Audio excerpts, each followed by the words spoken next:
Welcome to the Church of Goon. I am Sister Bunny, and we are here to help you see the light and see the way. Hello, everybody. Welcome to another BrownDust2 stream by yours truly, Bunny. Okay. You guys may have noticed I'm donning a different outfit today.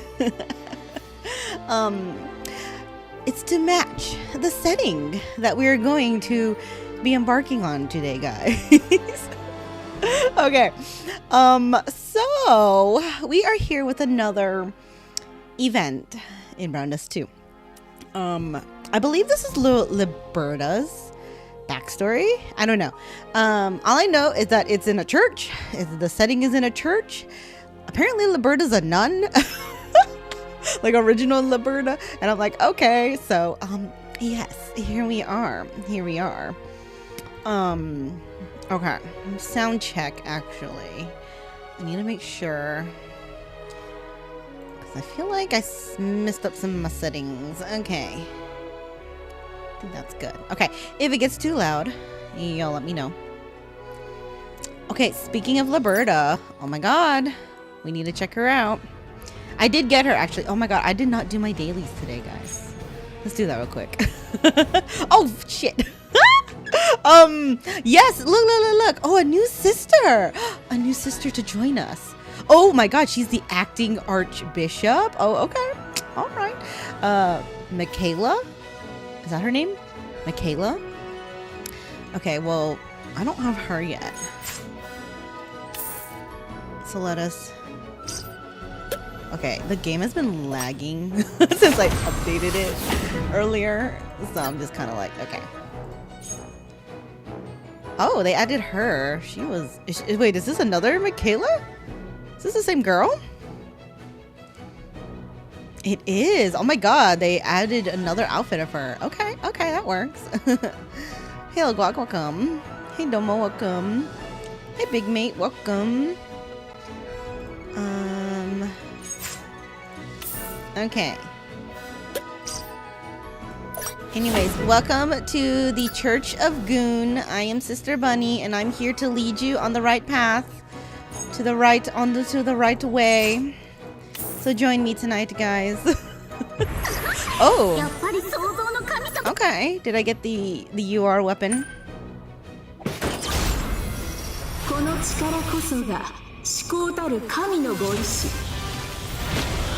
Oh, I did get her weapon. Oh my god, it's so loud. Hold on. Why is it so loud? Okay. Oh wow, I don't even have her yet. It's so funny when you get the weapon from the free draw, but you don't even have the character yet. Like, I don't have any of her outfits. Right? I was a liar yesterday and I'm a sister today. I have seen the way, guy. Oh my god. She's so cool though. I have seen the light. My lying led me to so many misfortune or so many precarious situations that today I'm like, okay, you know what? We're going to church. Okay. Gotta love these daily free draws. I wish every game had free draws every day. BrownDust2 is just very generous. Okay, man, I kind of want her. I don't think I have enough, though. Yeah, no, I do not have enough. But I did get Leberta before her banner ended. Let's check out Leberta, which is the star of the show, I believe, for this event. Yes, I did get her. My god, her animation though is a little wild. She's so cute though. I like her, and I think her story is gonna be very interesting. But like, oh, I swear, every new character, their animation is just getting more and more wild. It's like, soon enough we're gonna cross that line, but we'll see. I love the yandere eyes.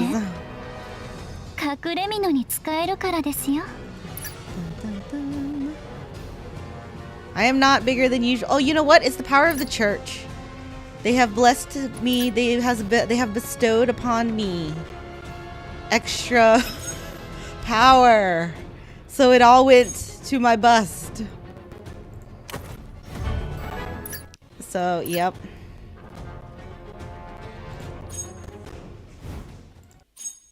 I'm just trying to do my dailies before I forget. Hold on.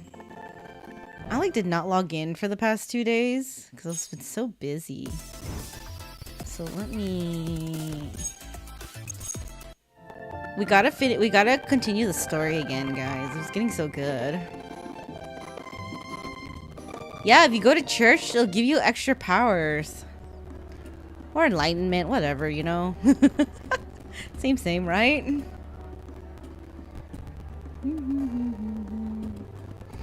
Hello, little pets. These pets always bring me everything every day. Yay! I'm just gonna do my dailies real quick because I haven't done them for a couple days. Maybe like 2. Dun, dun, dun, dun. Fire! I feel like Leberta, like Nun Leberta, has a really good skill, but I just don't know how to use her. I don't know how to build my team properly, so like I don't know how to fit her on my team. Because I'm using like a team of characters I like. And like, I don't know, they kind of work together. Like look, this is my team right here. Like, it's all my favorite characters. Well, mine, like, I mean, plus MC, like Lethal, main character. I mean, I don't care for him, to be honest. He's whatever, but he has a really good skill, so I'm just leaving him. Other than that, I have Bunny Lowen, Bunny Hoodie Justia, Bunny Maid,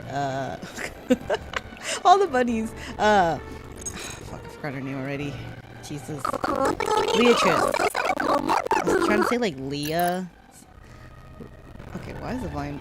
See, like their voice. Oh, you know what? Their voice is so loud. Maybe that's like a setting. Check that real quick, cause it kind of bothers me. It's like the music is just like, oh, nice level, but then like their talking is just like blasting in my ear. How do I do this sound? Here we go. You don't play this game? That seems to be the right way to build a team. Yeah, right. Honestly, I don't know because I feel like their powers don't really mesh well together, but it is what it is. Here we go. Voice volume. Or what if I do BGM up? We'll do the sound effect up a little. What is ambient volume? Alright, let's bring voice down a little. I don't know. We'll see. We'll see if that works. Then I can turn my master volume. No, I can leave my master volume. Okay. Okay.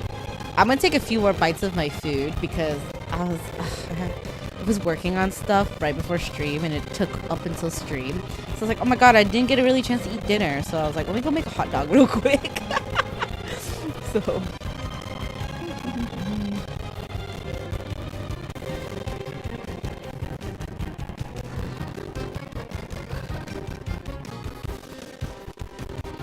I'm trying not to ruin my nun outfit.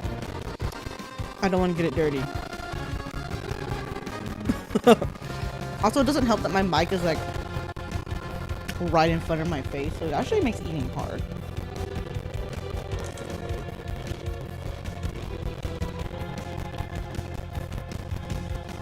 I try not to eat on stream unless it's just like light snacking.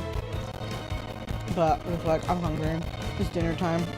The stream is a little earlier than usual because I don't want it to go super late. I need to go to bed at a decent time today, so I'm like, okay, we're gonna do it kind of early. But doing it early means I didn't really have time to eat dinner before stream.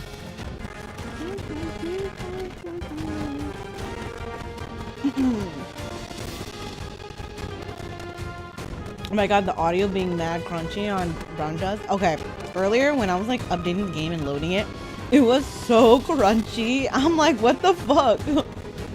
I'm assuming it, you know, it was just using a lot of processing to update. So I'm like, okay, hopefully it refixes itself when it finishes updating. And luckily it did. But it was so crunchy, and I'm like, this sounds so bad.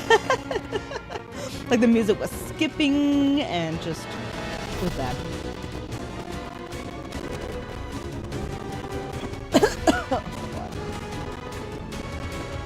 Yeah, right? Is my laptop crying for help? Guys, speaking of that, I'm trying to put together a list of computer parts so I can start saving up and buying them kind of like one by one as I can. But I know nothing about computer building. I know nothing about how to build a PC. I kind of have an idea piecing together some like articles here and there. Kitty's supposed to send me her list. Her like, cause she built one recently. Well, her friend built her one, but she has a list of the parts, but she hasn't sent it to me yet. So I'm kind of like just kind of guessing what I need. And then I saw this really apparently good SSD. It was on sale. So like, I'm like, okay, I bought that. Yeah, see, like that's also the thing too. A lot of people are trying to raise their prices because of the tariffs. So I'm trying to get some of the parts in before, because they're not raising them just yet. So I don't know. It is what it is, you know. My fault for being late, so whatever. You pay more. It is what it is. It's life. But I just don't know what else I need. Because like I got the SSD. I don't know what kind of motherboard to get. Because like it was like on sale too, so I'm like, you know what, I should get this before it gets more expensive, because it was like $400 originally, and then I was able to get it for like $270. So I'm just like, okay, that sounds like a good deal. And I don't know, this website says this is a really good one, so I'm just kind of like, So I don't know. Do y'all know enough about PC building? Should I do a PC building stream? You guys would help me with parts. And I need to figure out what RAM I want. I mean, I know the size I want, but then I gotta figure out like what brand, what's a good RAM. Yeah. I didn't know PC building was so hard. I know nothing, like nothing. I just know you need a bunch of parts. You need the case. And don't even talk to me about putting it together. I'm like, I'm gonna need someone to do that for me, because I'm gonna fuck something up and break apart or something. So yeah, that's gonna be an endeavor soon. Alright, I feel like PC computers are kind of hard. Then again, I'm not really on like the technological parts hardware side, so yeah. Right, you're also a laptop user until it flat out died. Yeah, that's what I'm doing right now. I'm like pretty sure my laptop is on its last leg, but it is still working. So until it wants to give me the boot completely like conk out on me, it is going to be used until I can get a get my PC parts together. Okay. Let me get a drink and then we will go ahead and get started.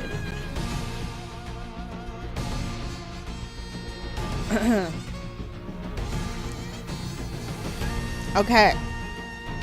We're gonna do the delight event. So we're on to part 2 right now.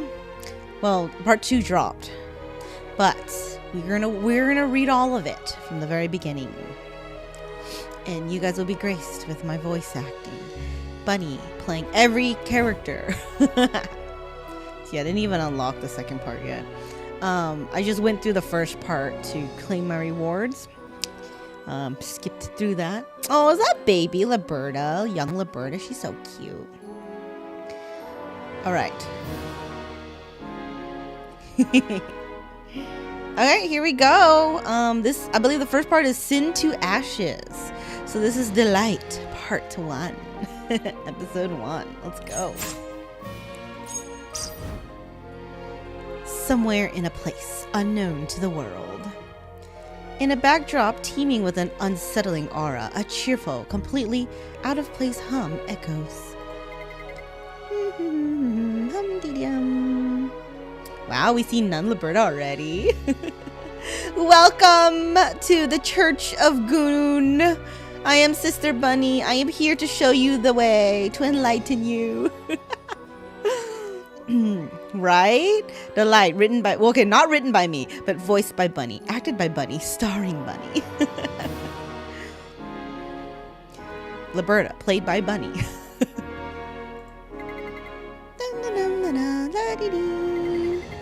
Oh, Blade. Oh, so is this a kind of a continuation of the last event?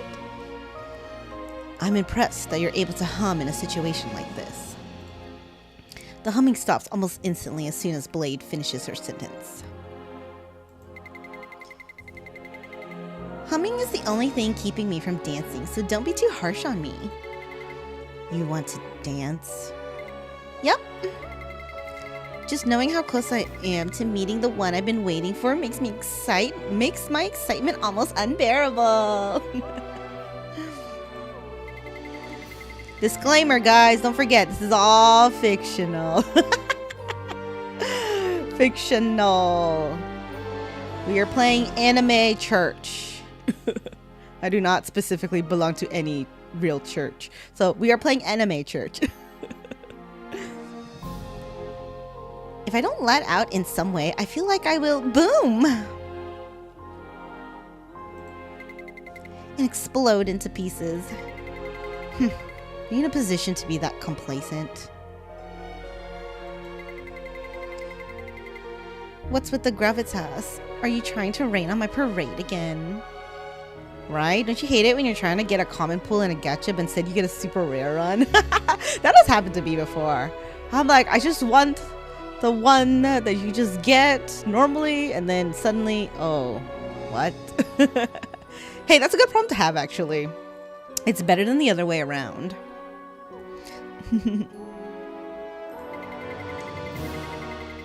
Do you not see the condition of the guy who's supposed to be the cornerstone of your plan?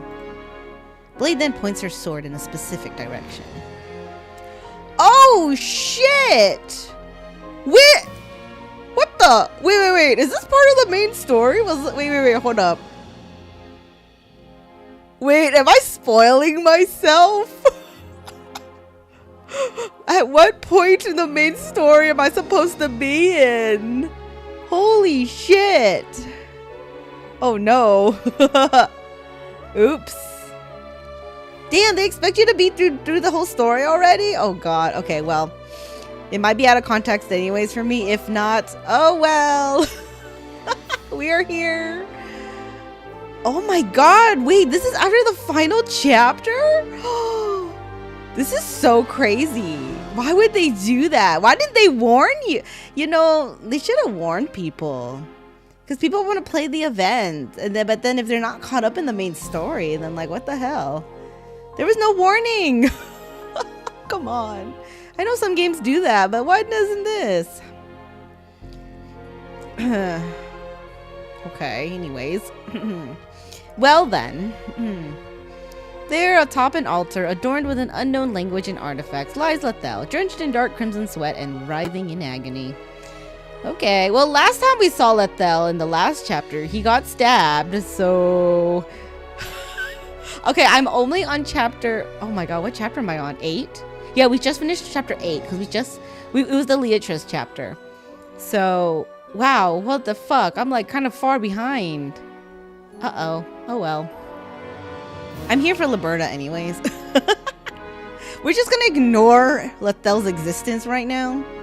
Because, like, I'm just here for Leberta. Yeah. It has already been a week since he began synchronizing with the black wings we stole from Nox. It seems he's been wrestling the power of the black wings without eating or sleeping, relying solely on his power as a blood imprint, but it looks like he's finally reaching his limit. He will not survive much longer if he does not complete synchronizing soon. I mean, based on context clues from the story, I figured like they were eventually gonna get Lethel. So yeah, I mean, I'm not surprised honestly at this. What's happening? It's just some of, I guess, the terms. I'm just gonna be like, I don't know.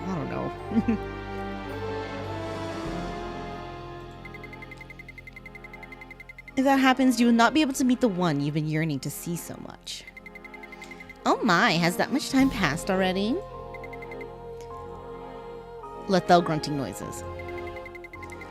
It looks like he's struggling a lot more now than when he started synchronizing. That's strange. Storos never mentioned that Lethel would have such a hard time synchronizing with the Black Wings. Okay, you know what? It's actually kind of good that I'm doing this because considering they don't rerun events or have not, like, who knows how long it'll be before I get to see this again. So actually, that's actually part of the reason why I'm doing a lot of the events in this game, is so I can kind of like archive it, not only for like myself, but whoever also misses it too and wants to go back and, you know, see it. Wait, there's a story section now! Wait! wait. But do you have to have played it to unlock it? Because I know in some gacha games, you have to do it first before you archive it. Oh my god, so like, would I have been able to do this if like it goes away? They just added it, I didn't know! Oh, I would have just skipped through. Oh my god, finally they added. Okay, well. They ruined my plan, but whatever. That's fine. I'm super glad they added that, because that's like one thing this game definitely was missing. That like, honestly, other games I really like appreciate. So, okay. So from now on, I won't need to do the events as they drop. We can just go ahead and just you know, do it later. As long as I archive it, you know, like skip through it and then it'll be into the story archive. Oh my god, wow. Like, I guess better late than never, right? They just added it. I kind of wish I realized that before the stream. Okay, it's okay. It's okay. It's a little late now. They didn't update it with event stories? Wait. You got my hopes up, bonkers. Hiya, welcome. I can't read your name, but welcome. Okay, I don't care about the main stories because I'm gonna play through them all eventually.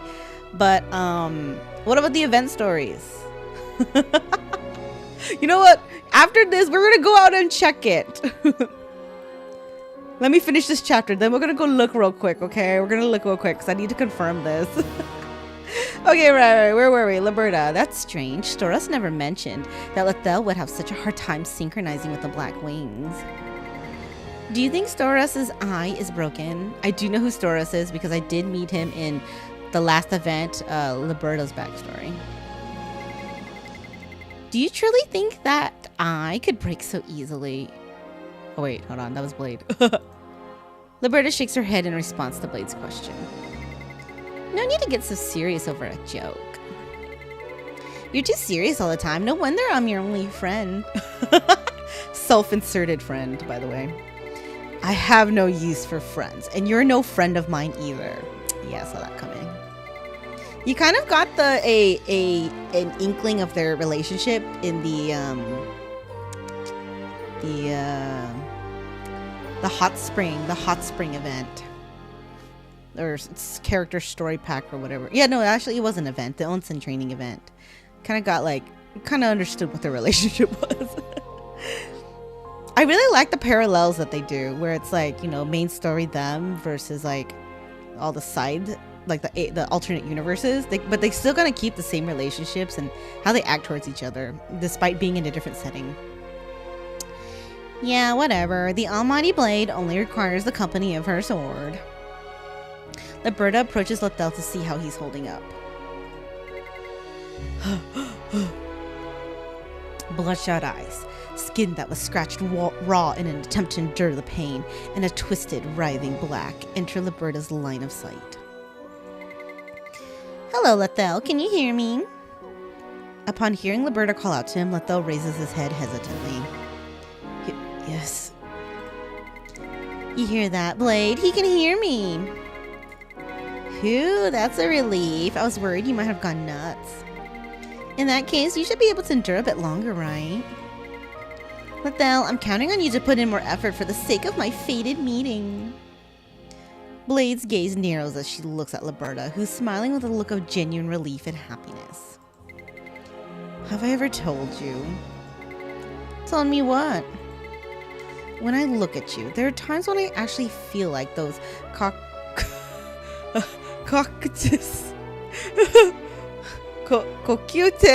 cocitis, however you want to say it, wretches are saner than you.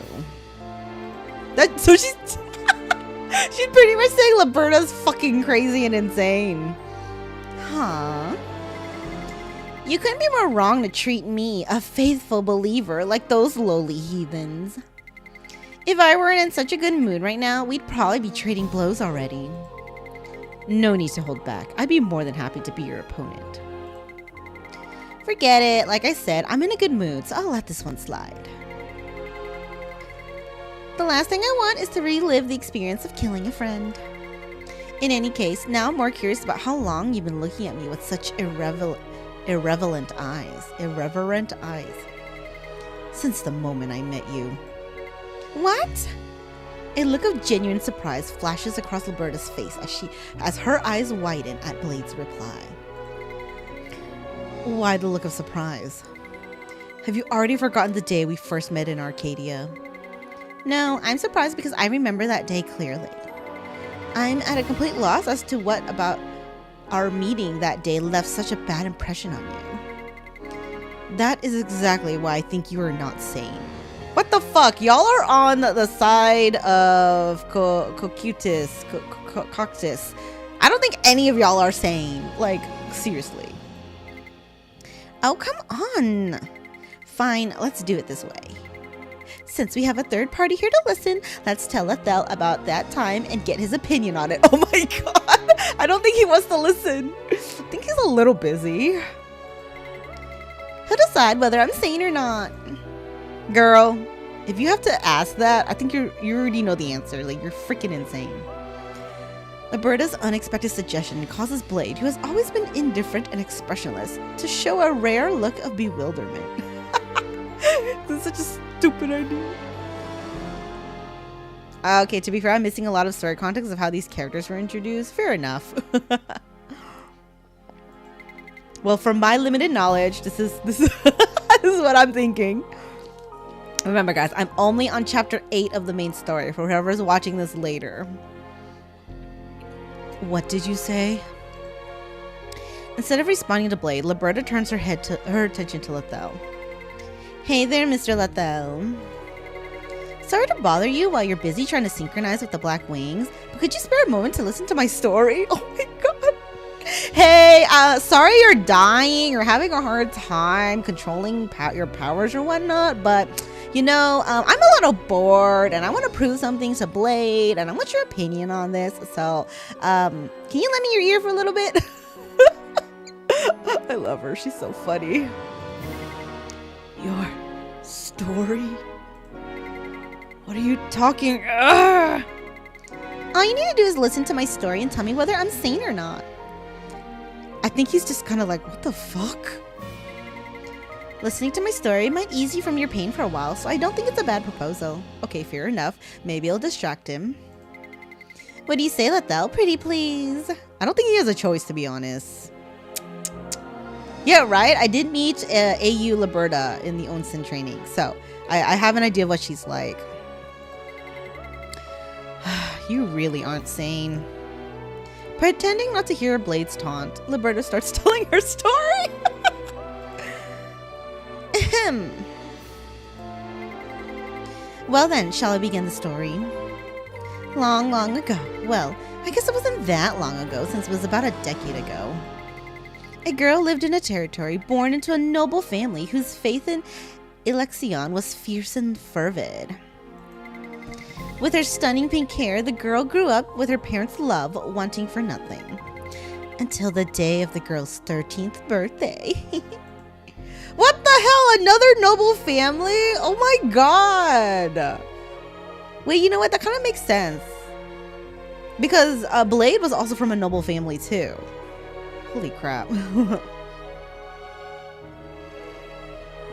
Want to play Repo? I don't know anything about it. I've seen like pictures of it. But it definitely does not look like something I would play.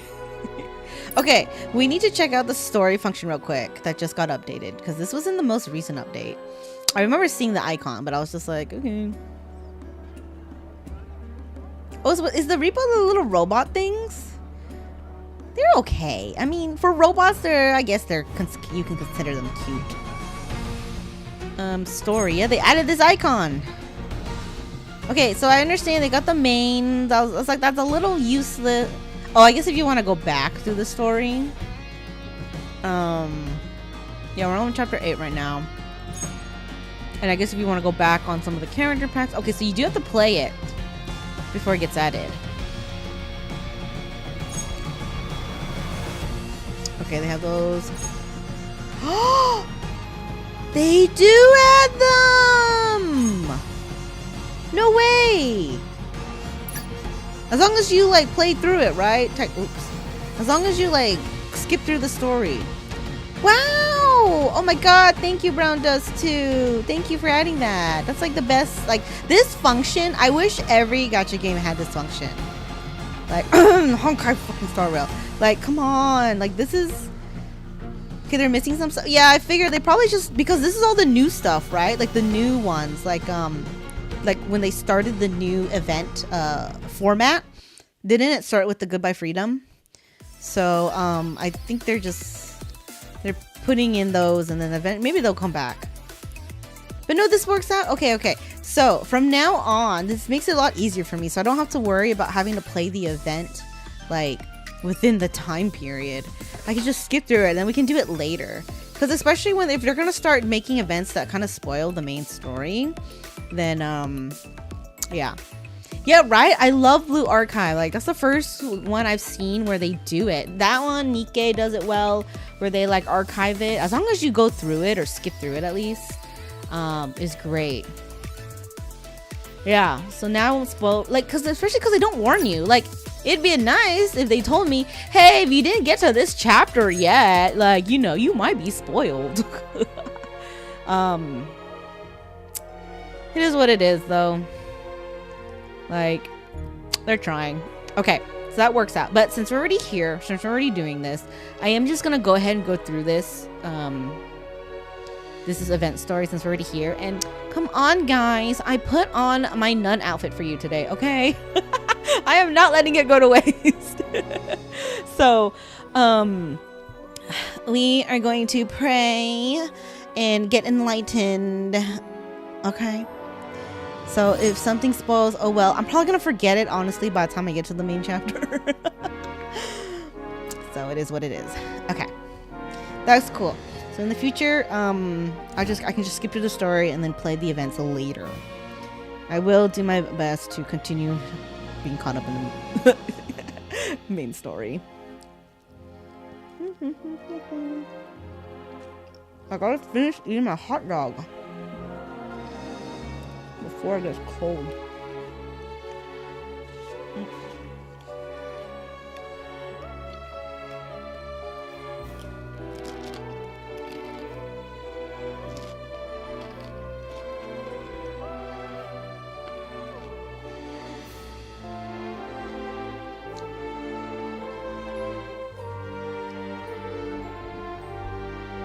Sorry guys, I had to shove some of that hot dog in my mouth real quick. Although I'm gonna get hungry if I don't. Okay.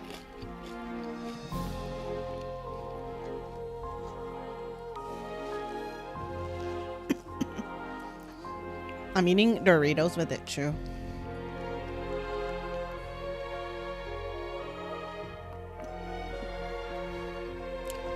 The games where I have to voice it though makes it a little hard to eat because I can't eat while the story's playing because I have to voice it.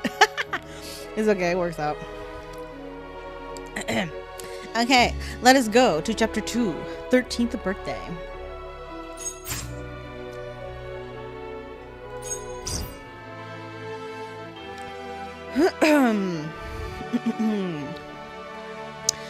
On the day the flower-like beauty, Leberta, turned 13, the servants were busy from early morning. They were ordered to prepare a cake of unprecedented height and adorn the whole residence with fancy decorations. Wow, what the fuck? They just... Is it because she doesn't remember what they look like? Or they're just too lazy to draw the face? So convenient, like scratched out NPC face. Chef, how many tiers should the cake have? More than you can count with your fingers. Sir, where should these decorations go? In every visible corner, thank you. Aww, she's so cute. Look at that pouty face. Despite the servants' efforts, the girl only looked sullen as she watched them. My lady, is everything all right? That expression isn't quite fitting for the birthday girl. Are the cake and decorations not to your liking? Is it like a case where she's just so spoiled her whole life that she's just kind of bored with everything?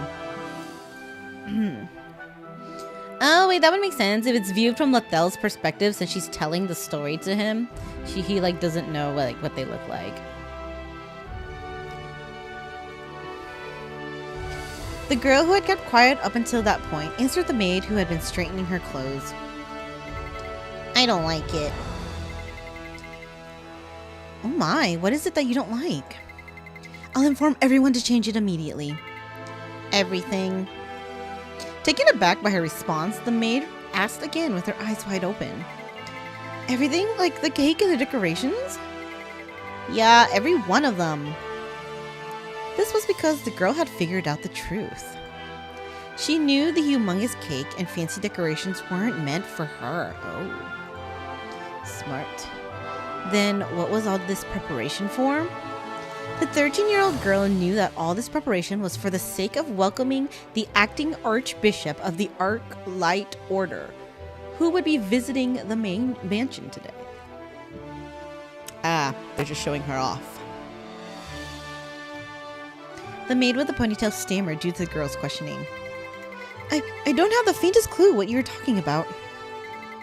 It's only natural that all of this is for the birthday girl. Is that true? Of course it is. Although the girl knew that the maid with the ponytail's words was a lie, the kind-hearted girl chose to feign ignorance and let it pass. She knew that if she could endure just for today, the acting Archbishop would return to Arcadia and everyone's love would once again be directed toward her. What? Wait. Okay. So this is just a jealousy problem. Oof. Okay, so she's more bratty than I expected. Okay, well, so far. Quite the clever girl, isn't she?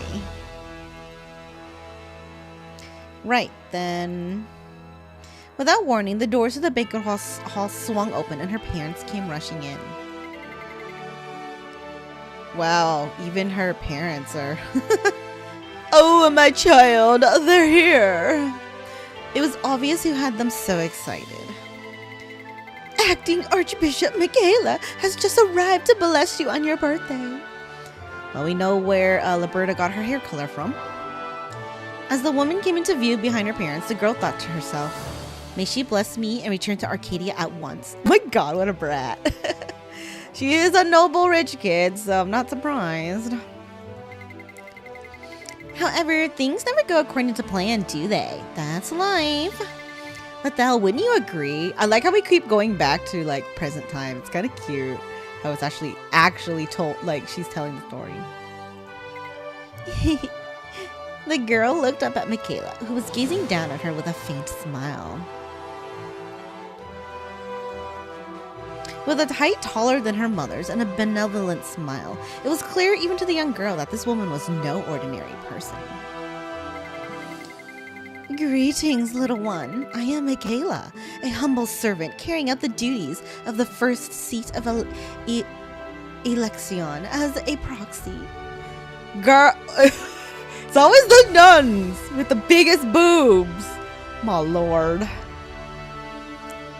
Right? I feel like it also does fit Leberta's personality too, yeah? Having the people's faces blurred out since it seems they're not favorable to her. Yeah, like she's just like, meh, they're insignificant. I don't remember them. But it's kind of crazy though that she doesn't, like her parents' face are blurred out too. That's like the a shocking part to me. Like, I was like, oh, wow, girl. You don't even remember what your parents look like? Or you just think that little of them? Which would make sense for her. I am most delighted to meet you. Once Michaela's gentle smile, warm enough to melt hearts, was directed at her, the girl instinctively hid behind the maid with the ponytail. She's like, she's too bright. She has too big booba. Is that any way to act in front of our guest? My apologies, Your Holiness. She's not usually this ill-mannered. What are you doing? Apologize at once. Huh? I didn't mean to... It is quite all right. No matter how bright the little one may be, she is still just a 13-year-old girl. It's only natural for her to be startled by a stranger at her age. If anything, the fault is mine for not being more considerate. Wouldn't you agree, little one? Oh, yeah. I think I was a little surprised, as you said. I'm sorry, Your Holiness. You can call me Michaela. You'll do that for me, won't you? You want me to call you by your name? How should I put this?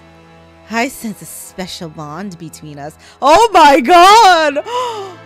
Is this nun evil? Oh no. Oh no. Evil or just creepy? We'll see. Huh? Leberta, stop responding with questions and answer clearly. Yes, Lady Michaela. It's always the red eyes, man. Gotta watch for them. Now that we've settled this problem, how about the two of you ease your anger as well?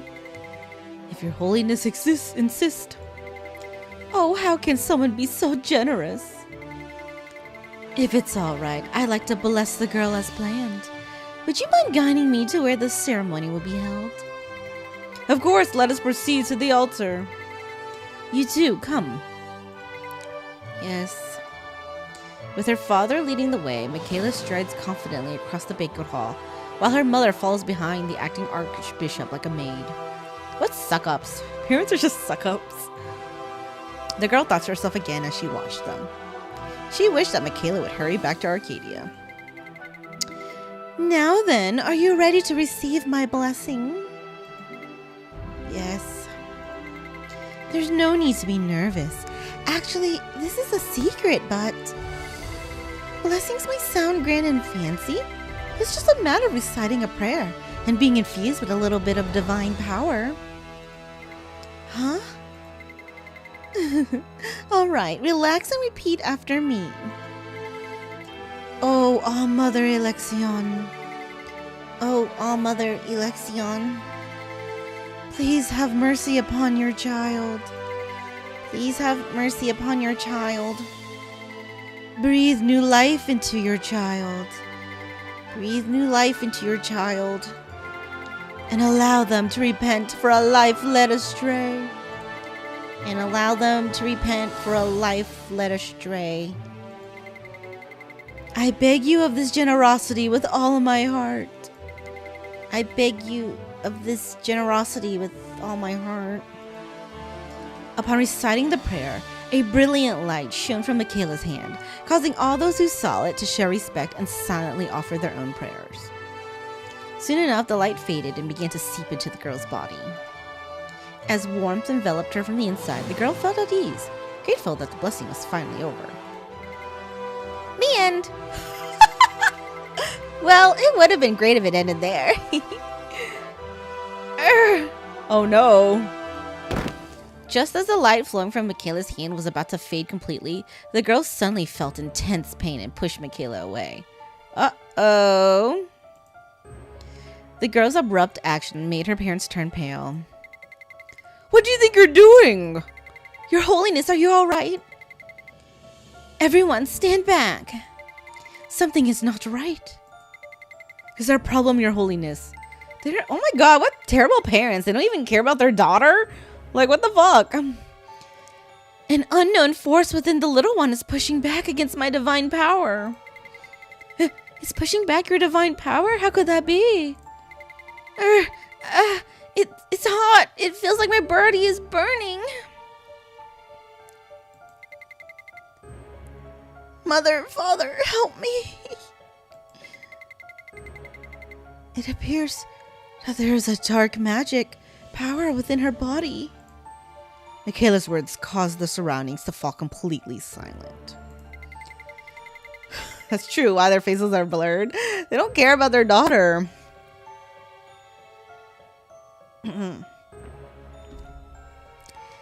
A dark magic power? Your Holiness, you're not referring to Terra, are you? Your Holiness, you cannot possibly be serious. Are you suggesting that in our household of devoted Election followers, our daughter has been born with Terra, the power cursed by that god? I do not wish to believe it myself. However, that seems to be the case. No, that's impossible. That can't be true. Upon hearing Michaela's final verdict, the girl's feeble mother fainted. Oh my god. While the father clutched his head and screamed. Okay, you know. Right, I see where this is going. Poor Leberta. Maybe. We'll see. There's Terra in my bloodline! Oh, Election, how am I to face this dilemma? Your Holiness, what must I do to show my faith? Yes, if I take this matter into my own hands, Election will surely acknowledge my devotion. Oh no, please don't do it, dude. As her father's bloodshot eyes turned toward her, the girl trembled and sent a desperate look to help to the maid with a ponytail who had been with her for over 10 years. However, the maid with the ponytail... Her face twisted as if she was looking at a monster, and she scurried off to hide. Oh no. What am I supposed to do? What's happening to me? I shouted. Oh, my mistake. The girl said that, not me. Girl, you're insane. I considering her childhood though, like I'm not surprised. Okay. As the girl stood there, flustered and unsure of what to do, Michaela stepped in front of her and shouted. Everyone, please remain calm. The little one might have terror within her, but it's nothing compared to what fiends or the undead possess. What does that mean? This is unprecedented, but if we teach her divine power from a young age, the terror within her might disappear? That is correct. I will dispatch a devout nun from Arcadia to be the little one's teacher. As such, I would like for the fact that the little one possesses terror to remain a secret, shared only among those present here. This is throwing up red flags. She's only 13 after all. Oh, look at those crocodile tears. She's only 13 after all. Branding her as a heathen for possessing only a sliver of terror would be a treatment only punitive for her age. Oh, my heart. Please, may I ask that everyone follow my guidance in this matter? I don't believe I don't know. I'd have a bad feeling about the nun, about Michaela. I don't know. I'm a little sussy of her. Yeah, right. It's kind of the opposite of Blade, like the daddy issues. Like it's kind of crazy. No wonder these two don't get along. No wonder Leberta and Blade don't get along. They have they come from completely opposite childhoods. The people who had been trembling with fear just moments ago started to kneel before Michaela as if her plea had granted them salvation. Oh, Election! Her Holiness is truly the one chosen by Election. How can someone be this compassionate? While everyone lowered their heads, offering prayers to Michaela as if she were the incarnation of Election, the girl, being the only one who still had her head up, noticed something. She caught sight of Michaela's subtle smile as she looked over those offering their prayers. Shit, I knew it! I knew it! We got an evil nun here. An evil nun in power. Because don't forget, she's only the acting archbishop. Ooh. Okay. Oh my god, this is kind of crazy.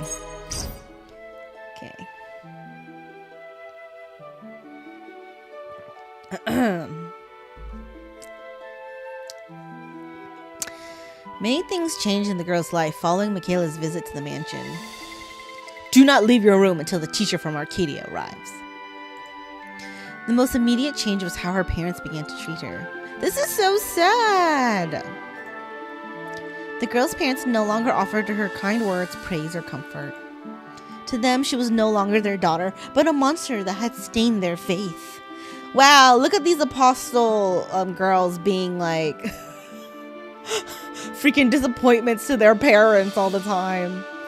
Right? I know. I noticed that they reused the Blades, the room from Blades story. Excuse me, my lady. The maid with the ponytail, who had once been like a sister and friend, now trembled before the girl, like a frightened foal before a fearsome beast. One day, feeling hurt by the maid's changed demeanor, the girl pleaded desperately, "Please treat me like you used to." But all she received in return was a terrified scream. Having given up on others, the girl started praying, something she had once refused to do even when her parents demanded it. Oh, Mother Elixion, please have mercy upon your child. Breathe new life into your child, and allow them to repent for a life led astray. Please, I beg of you with all my heart. I'll never miss a prayer again, and I'll strictly abide by the teachings. So please, benevolent Elixion. It doesn't matter who it is. Please send a teacher from Arcadia as soon as possible to train the girl in divine power so that she may be free from this awful terror. There was never a night when the girl's pillow was dry. That is so sad! Oh, I feel so bad for her.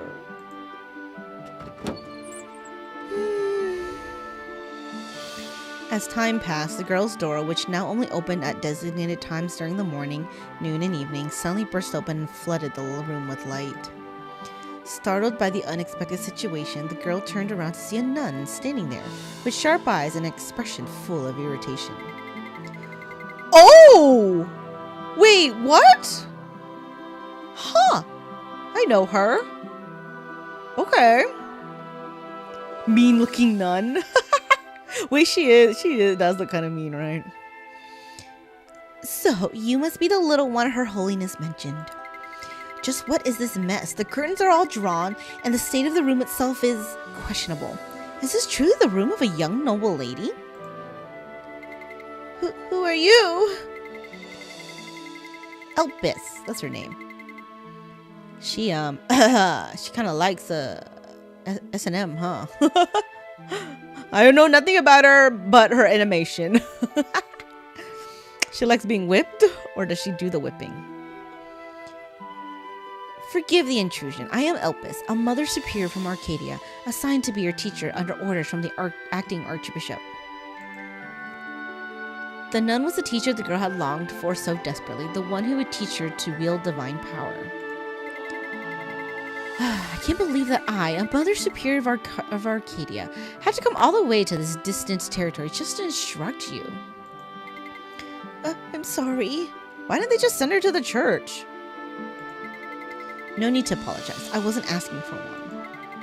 I guess I should think of all this as a trial given to me by Elixion to make me a hierarch.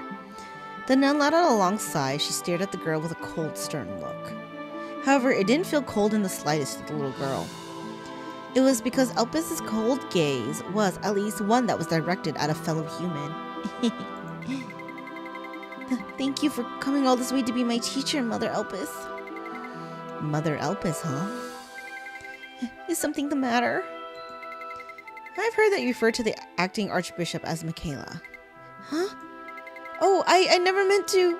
In that case, I suppose you can call me Elpis then. How can I allow myself to be addressed as mother when you're already calling the acting archbishop by name? But Mother Elpis, you're here as my teacher.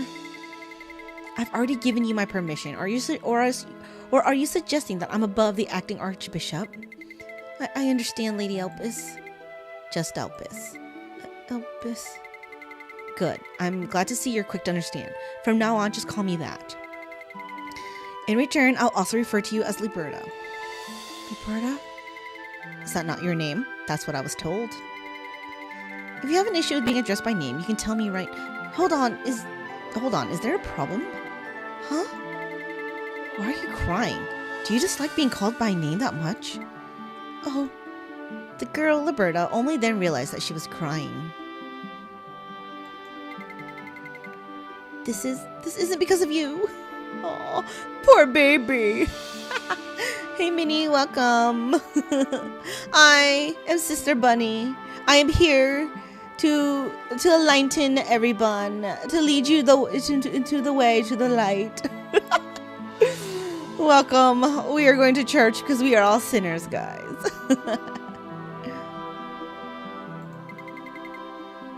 What isn't because of me? It's not that I dislike being called by my name. Please, Elpis, I want you to call me Leberta. I can't recall exactly why I cried over just being called by name, but I'm certain it wasn't because I was intimidated by Elpis's turned tone. This is so sad, though. Like, no, people like have been looking at her like she's trashed this whole time, and so someone just calling her name made her cry. That's like so sad. After Elpis arrived at the mansion, there were small yet significant changes in Leberta's daily life. This was because the door to her room, which only opened at designated times during the morning, noon, and evening, began to open at various times throughout the day. Leberta, the sun is already tucked behind the clouds. Surely you're not still sleeping, are you? Leberta, how many times have I told you that vegetables are a blessing from Alexion for humanity? Do not leave any leftovers. Leberta, are you still unable to read the prayer? Can't be helped. Sit down next to me and I'll read it to you again. Leberta. Leberta. Leberta. Leberta. Yes. I called out to you because you were staring holes into my face. Is there something on my face, perhaps? No. Then, are you hoping I would finish the lesson early today? Unfortunately, I have no intention of wrapping up the lesson. I suggest that you give up on that notion. You got me. As I thought, that wasn't the reason. Huh? We've known each other for half a year now. I can tell something's off just by looking at your face. You have something to tell me, right? Go ahead, I'm listening. If you're anxious because your divine power hasn't manifested yet, there's no need to worry. With me, a mother superior from Arcadia, teaching you, the manifestation of your divine power is only a matter of time. As she gazed at Elpis, who was exuding her confidence, Leberta carefully brought up the question she had been holding back. Elpis, don't you hate me? What are you saying all of a sudden? I have Terra inside me. My parents, the maid who was like my sister, and the other servants in the mansion, they all treated me like a monster. Elpis, you must have noticed it too. So you want to know whether I also consider you a monster, is that it? Leberta's shoulders tensed at Elpis's words. She was afraid of what might follow after all. I wonder how long the girl sat in anxious silence. Leberta. Yes? If it's alright with you, how about going to Arcadia with me to become a nun? A nun? Me? Leberta was so shocked by the unexpected suggestion that she looked at Elpis in disbelief. Elpis's face turned red, making an expression Leberta had never seen before. Oh? No one in Arcadia knows that you have Terra within you. I won't tell anyone else, nor will the acting archbishop. So what do you think about starting a new life as a nun there? Aww. That's kind of sweet. Like she's giving her another path. I'll take care of you until you become a nun. But first, it would be best to study diligently and awaken your divine power to rid yourself of the Terra. You don't have to give me an answer now, and you can refuse if you don't want to. So what I'm saying is... Whoa, what? Aww. It was at that moment, a bright light started to fill the room. That's so cute. This light, is it divine power? Where did such a great amount of divine power come from? The light was flowing out directly from Leberta's body. How could this be? Leberta, were you already able to manifest divine power? But when? I want to go. Huh? Elpis, please take me to Arcadia. Oh, she sees the light. She's like a way out. Oh, poor girl.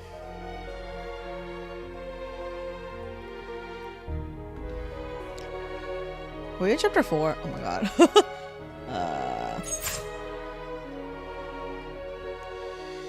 Okay, I think we're on this one.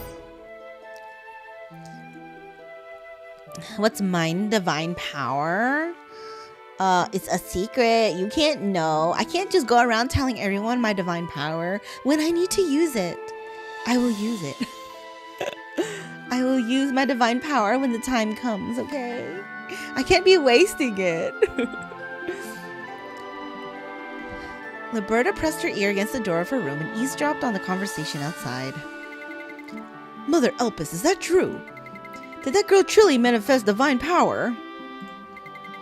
I swear on the holy Elixion that my statement is void of any falsehood. It is true. Elpis and Leberta's father were having a chat just outside the door. Alexion has yet to abandon me. I offer all my gratitude to Alexion, the one who has blessed us with his grace, and her holiness for sending Mother Elpis to us. Yes, of course you do. Does this mean Terra is now gone from my daughter's body? The scriptures state that divine power and Terra are polar opposites, therefore they cannot exist within the same body. In other words, if she has manifested divine power, we can safely assume that Terra has disappeared. Oh, Alexion! There couldn't be a greater joy than knowing that my daughter has broken away from that wretched curse. Isn't that right, Mother Elpis? Yes, I am delighted as well. What am I doing? I should go see Leberta this instant. Wow, what a shallow father. Startled by her father's sudden decision, Leberta stepped back from her door. Not only did she not know how to face her father, whom she hadn't seen in a year, but she also didn't want to see him. Oh no, what should she do? Just when her head was about to spin in a state of panic. Please wait. Elpis. Mother Elpis, what is the meaning of this? Why are you standing in the way of my daughter's room? Well, if you have no reason to stand in my way, please move aside. It's been far too long since I've seen my daughter, and I wish to see her right away. I cannot allow that. If you're going to insist on blocking my way, you have to give me a valid reason. For what reason are you getting in the way of a father's reunion with his daughter? Because you're a fucking terrible father. That's why. That is because Leberta is currently in an extremely weakened condition. So she must avoid coming in contact with anyone while in this state. Nice. What a good person. What a good nun. What a good mother. Mother nun. What do you mean she's extremely weakened? Is she hurt? Hurt by your words and your actions. That is not the case. Divine power is a holy force bestowed upon an individual by Alexion. I'm sure you're aware of that. I am well aware. As such, the manifestation of divine power indicates that the individual has been touched by the hand of Alexion, although very briefly. It is the same as being in the presence of God while in a mortal body. The burden of such an event is unimaginable. Is that so? I'm ashamed, but I was not aware of that. Did she just pull that out of her ass? Like, is she lying? Nuns can't lie. Hey, Val, welcome. As it stands, Leberta is in such a delicate condition. Unnecessary contact could actually put her life at risk. How terrible! I might have done something horrific to my own daughter if it weren't for your wisdom, Mother Elpis. I am truly grateful. Something horrific, is it? That definitely could have been the outcome. Oh. She knows, like, Leberta doesn't want to see her father. I am glad I was able to stop you before it was too late. Like, she might have, like... Leberta might have lashed out at her father and killed him or something. I couldn't agree more. It can't be helped. It seems I won't be able to see her today. Mother Elpis, I can only ask that you continue to take good care of my daughter. I will make sure to reward you handsomely for this. Such a reward from the secular world is unnecessary, as I am only a servant of Election. You should instead do something for Leberta, since she was the one who had to endure all this time. Never in my life have I seen a nun so devout. Very well, I will do what you say. I will go and deliver this joyous news to everyone in the mansion. Please let me know when my daughter gets better. One moment, please. What is it? Why do you despise Terra so much? Mother Elpis, I don't understand why you would ask me such a thing. Any believer in Lexion would detest Terra, isn't that obvious? I think there's more to it than that. They think Terra, everyone keeps thinking Terra is like a dark, super dark evil magic, but I think it's just depends on who's using it. My divine power is that I can read while my eyes are closed? Yes. Yes. My eyes are not closed though. They're just squinted, okay? I have squinty eyes. They're technically open. You just can't tell. I see. Thank you for your answer. In any case, I will take my leave. As her father's footsteps fade into the distance, Leberta finally realized she had been holding her breath and let out a sigh of relief. Phew. Leberta. I know you've been eavesdropping behind the door. How'd you know? May I come in? Oh, sure. I'm sure you heard everything, correct? Your father wishes to see you. Yes, I heard. What will you do? If you want Leberta, I can stall for a few days. No, even a month. Would you like me to do that? Her face didn't reflect it, but Elpis's words were nothing but kind. Feeling encouraged, Leberta decided to muster her own courage. Aw, Elpis is so good! No, that's okay. You've grown stronger. Of course, it's all thanks to my teaching. I guess so. So, when do you plan to see your father? The service is in 2 days, right? I'll show off my divine power in front of everyone that day. Alright, I'll let everyone know. Thank you. There's no need to thank me. More importantly, are you sure you're okay? What do you mean? Your hands, they're shaking. Oh. Then, Elpis, would it be okay if I ask for one more thing?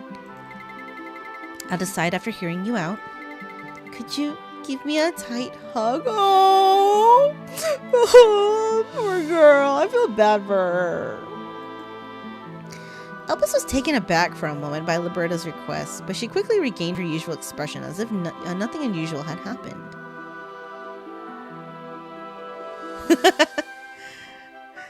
You don't know that they're closed? Okay, fine. Fine, you got me, okay? I can read with my eyes closed because I can see the words just pop up in my mind, okay? Okay. Of course, when I'm just chatting to y'all, I don't need to read anything, so. The words, they burn if I look at them directly. So I must read I have to read them with my mind's eye.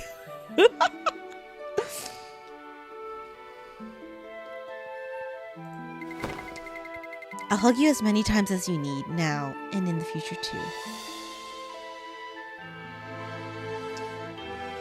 2 days later, on the day of the service, the banquet hall was crowded not only with Leberta's parents, but also with the mansion's employees and servants. They were all gathered here to witness Leberta wield her divine power. I have a bad feeling about this.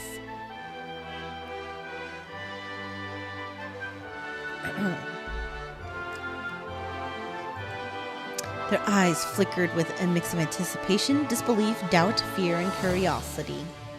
Leberta, who was today's star, and Elpis were looking down at the crowd from atop the platform. How interesting. For people who've never come near your room before, a lot of them showed up today. That's a good thing. The more people there are, the more witnesses I'll have to prove that Terra has left my body. You sound pretty persuasive for a girl who's trembling. Jeez, this is the part where you should have pretended to not notice. Do you want a hug? No thanks. There are too many people watching us. Instead, please hug me as you take me to Arcadia once everything is over here. Arcadia, is it? Leberta, I'm sure you already know, but once you prove that you've rid your body of Terra by manifesting divine power, you can return to your original life. You don't have to sacrifice the things you're entitled to just to become a nun. No, I can't go back now. I'm completely different from who I used to be a year ago. Leberta. That's a harsh childhood. Like, that's so sad for this girl. She's only like 13. And this is like that age too that's so important. Like teenage years. Oh my god. My heart my heart is wrenching, like, for this poor girl. Everyone silence. My daughter Leberta will now prove she has been cleansed of Terra. All of you will bear witness to this sight and know that our faith is absolute. Come, Leberta, hurry and show us your divine power. Elpis, I'll be right back. Yes, show everyone what you're made of. Will do. As Leberta closed her eyes and focused her mind on the power growing inside her, a bright light began to radiate from her entire body. Wow. So our theory that why they kind of scratched out dads and all the, like, kind of the NPCs, like the servants' faces, is because present day Leberta is telling this story, like, of her childhood. So the person listening doesn't know what they look like, so we're thinking, okay, well, he doesn't know, so he doesn't have an image of them in his face. Or because Leberta has such a bad experience in her childhood with them that, like, she doesn't want to remember their faces. So it's kind of been like it's like she erased it from her mind pretty much, because she's just so scarred by, like, you know, what happened in her childhood. Right? Medieval Europe 13 would be past the age of to be wed off. That's true. It's so crazy. Ooh! There was no denying that the splendid light was divine power. Behold, the radiance emanating from Leberta, my daughter.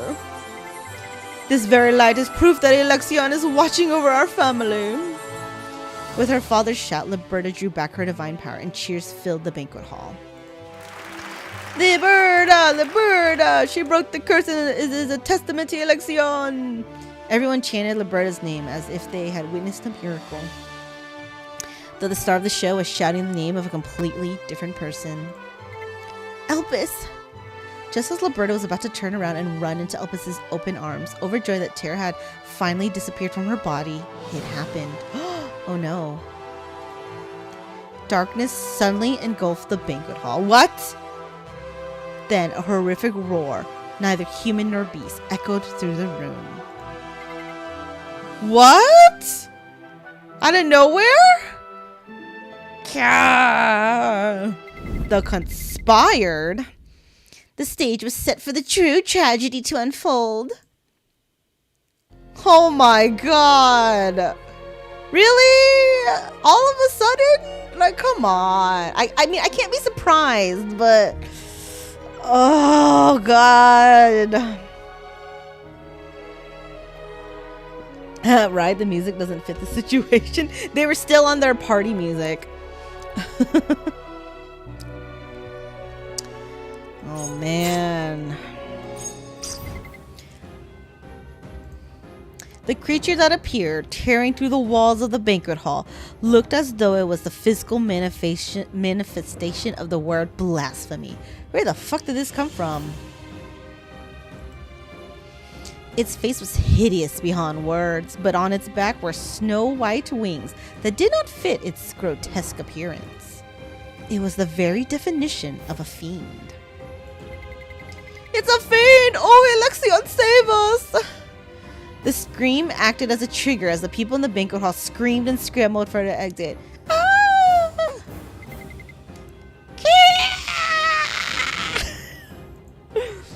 Agitated by the commotion, the fiend reached its gigantic hand toward the crowd. How dare this wicked creature wreak havoc here? At the moment of peril, it was not the mansion's knights or Leberta's father, the master of the house, who stood in front of the fiend, but Elpis. By the power of holy nuns, I command you to disappear! Elpis! Seeing Elpis block the fiend's massive hand, Leberta cried out her name and attempted to reach her, but she couldn't. Leberta, my child, where do you think you're going? Leave the fiend to Mother Elpis. We need to get out of here as soon as possible. It was because Leberta's father had grabbed her by the arm and was dragging her to the exit. You're hurting me. Please let go. I need to help Elpis. Mother Elpis can wield divine power. She will be fine. At her father's words, Leberta turned to look at Elpis. Elpis's furrowed brow and cold sweat trickling down her face as she stood against the fiend's hand to protect the people made it evident that she was in a perilous situation. I have divine power too. I'm going to help. Leberta knew. She knew that if she fled and left Elpis behind, she would never be able to see her again. Aww. Elpis isn't the only one with divine power. Leberta, no!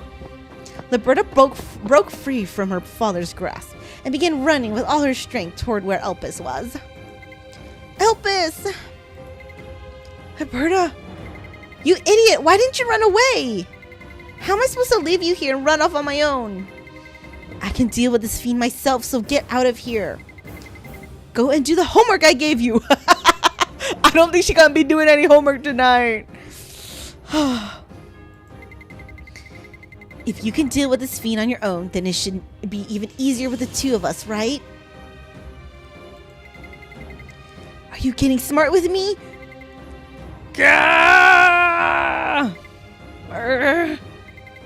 Fine, you can help.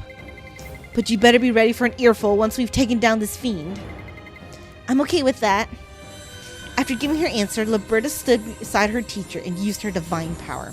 As soon as she did, the fiend's large hand started to get pushed back slowly. You go, girl.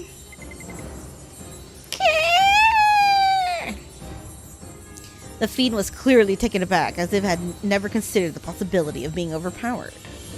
Leberta noticed the fiend's reaction and thought to herself, we have a chance. With Elpis by my side, we can drive this fiend away. But that was a hasty assumption. I am getting so tired of voicing this thing. Fiend noises. When the fiend let out a shriek and spread its wings, something astonishing occurred. Light is coming from the fiend's body? It isn't just any light. Elpis, it's divine power. Oh no. What? And sure enough, just as Leberta said, a surge of powerful divine power radiated from the fiend's outstretched wings. This can't be. How can a wicked fiend use divine power? Leberta fell into a state of confusion as she couldn't understand how the sacred strength of Election could be wielded by a fiend. Does it have something to do with his white wings? As the girl fell into confusion, the fiend noticed that the force pushing its hand away had weakened, and it seized the opportunity without hesitation. Fiend shrieking noises. The fiend gathered its divine power and fired it at Leberta. Oh no. Leberta, don't just stand there, dodge! Ah! Leberta was brought back to her senses thanks to Elpis' voice, but it was too late. Elpis? Leberta! Oh no! She's gonna die! I'm okay, but how? After confirming that she was mostly unscathed, aside from a few trivial wounds, Leberta suddenly remembered the fiend and hurriedly scanned her surroundings. You're finally up, sleepyhead. Elpis? The girl then saw Elpis, wounded and exhausted, standing firm against the fiend's attack. Oh no! Is Elpis gonna die? It was at that moment Leberta finally understood what had happened. Elpis had taken the fiend's attack in her place. Elpis! Elpis! Stand back! This isn't just any fiend. It not only wields divine power, but it's also sentient and intelligent. Just look at it. Even though it clearly has the strength to wipe us all out right now, it's holding back. Almost like it's toying with us. Isn't that right, you wretched creature? The fiend's lips curled into a smirk in response to Elpis's assertion, as if affirming what she had just said. Oh no. That can't be. Leberta, we can't defeat this fiend. Then what? Were they supposed to give up and let the fiend kill them? You have to head to Arcadia and inform them about this fiend so they can prepare and take it down. The acting archbishop may be hard to understand, but her talents are undeniable. She'll figure something out. You can do that for me, can't you? Only after hearing Elpis's words did it finally sink in. She was urging Leberta to run, to escape, to live, even if it meant leaving her behind. No! Leberta, listen to me. No, I can't leave you here on my own. I won't leave if you don't go with me. Leberta, I didn't come here as your teacher solely because of the acting archbishop's orders. What do you mean? I made a deal with her. If I became the teacher of the cursed child who possessed Terra and succeeded in awakening her divine power, I would be appointed as a priest. A priest? It's been a long dream of mine to become a priest and live in comfort and prestige. That's all the more reason to run away with me. Leberta, you are my new dream now. Oh no, this is so sad. No. Why? Why are they gonna do this? Oh no. My hat. I mean my veil? What do they call that on the nun? What they wear on their heads? So get out of here now. Oh. As if refusing to hear any further response, Elpis tore her gaze away from Leberta. Shortly after, an overwhelming divine power, unlike anything seen before, burst forth from her.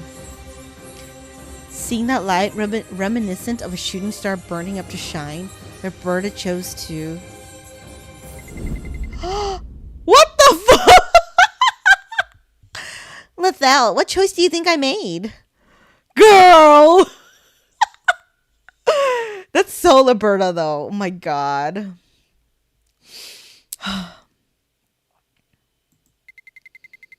Do you think I fled to Arcadia like Elpis told me to? I wasn't a good girl who listened to others, and that hasn't changed even now. Get away from Elpis, you monster! Leberta ran, not toward the exit of the banquet hall, but toward where Elpis and the fiend were. Leberta! Pretending not to hear Elpis calling her, Leberta thought to herself as she ran with her hand outstretched toward the fiend. Wait, the whole entire nun outfit is called a habit? That's crazy. Yeah, right. This is actually a really good story. I'm enjoying it a lot more. Blade's, the last event, Blade's story was okay, but I'm actually liking this one a lot more. I can't defeat this fiend with divine power. What can I do then? How can I take down the fiend, save Elpis, and keep myself alive? Well, the answer was already predetermined. Get away from Elpis, you monster! Oh no! A black light formed by Terra began to gather in Leberta's hand, and it was swiftly shot toward the fiend. Holy shit! Does she have both divine and Terra power? Struck by the black light before it had a chance to evade, the fiend writhed in agony. Fiend shrieking noises. I'm tired of voicing the fiend. It's gonna do a number on my voice.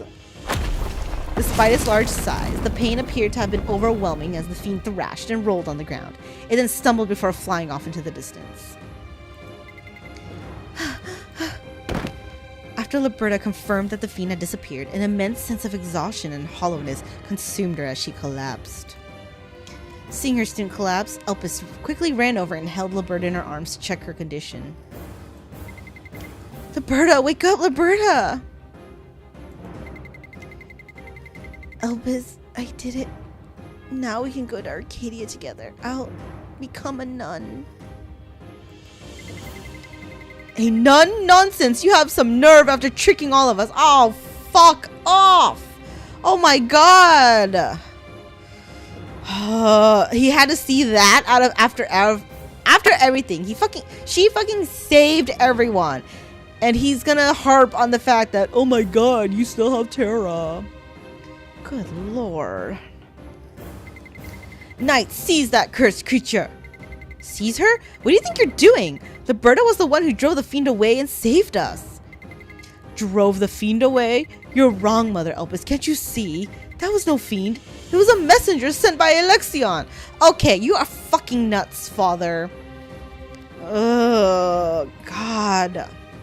I like how also the mom has been non-existent now. Like, after she fainted, did she die or something? Like, she died of shock. Like,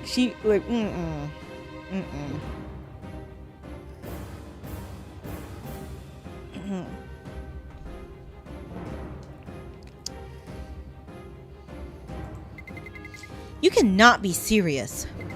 How could that foul beast possibly be Alexion's messenger? Did you not see the messenger's wings and divine power? What we saw was not a fiend. It was clearly a messenger sent by Alexion to judge the accursed being who tricked us into thinking the terror within her was divine power. Dear Alexion, have you gone mad? What is faith to you to make you persecute your own child like this? Faith is the very reason this family exists. What did you say? Knights, what are you waiting for? Seize that cursed child at once. And the Father of the Year award goes to... no, this child is not some accursed being. Leberta will be coming with me to Arcadia to become a nun. Elpis. I don't get, like, just let her take her. Like, she'll be out of your hair, stupid dad. Like, ugh. As her consciousness faded, Leberta prayed to herself as she watched Elpis stand against the knights who were charging toward her with unsheathed swords. Oh, Alexion, save Elpis from harm. That's crazy. This is so wild.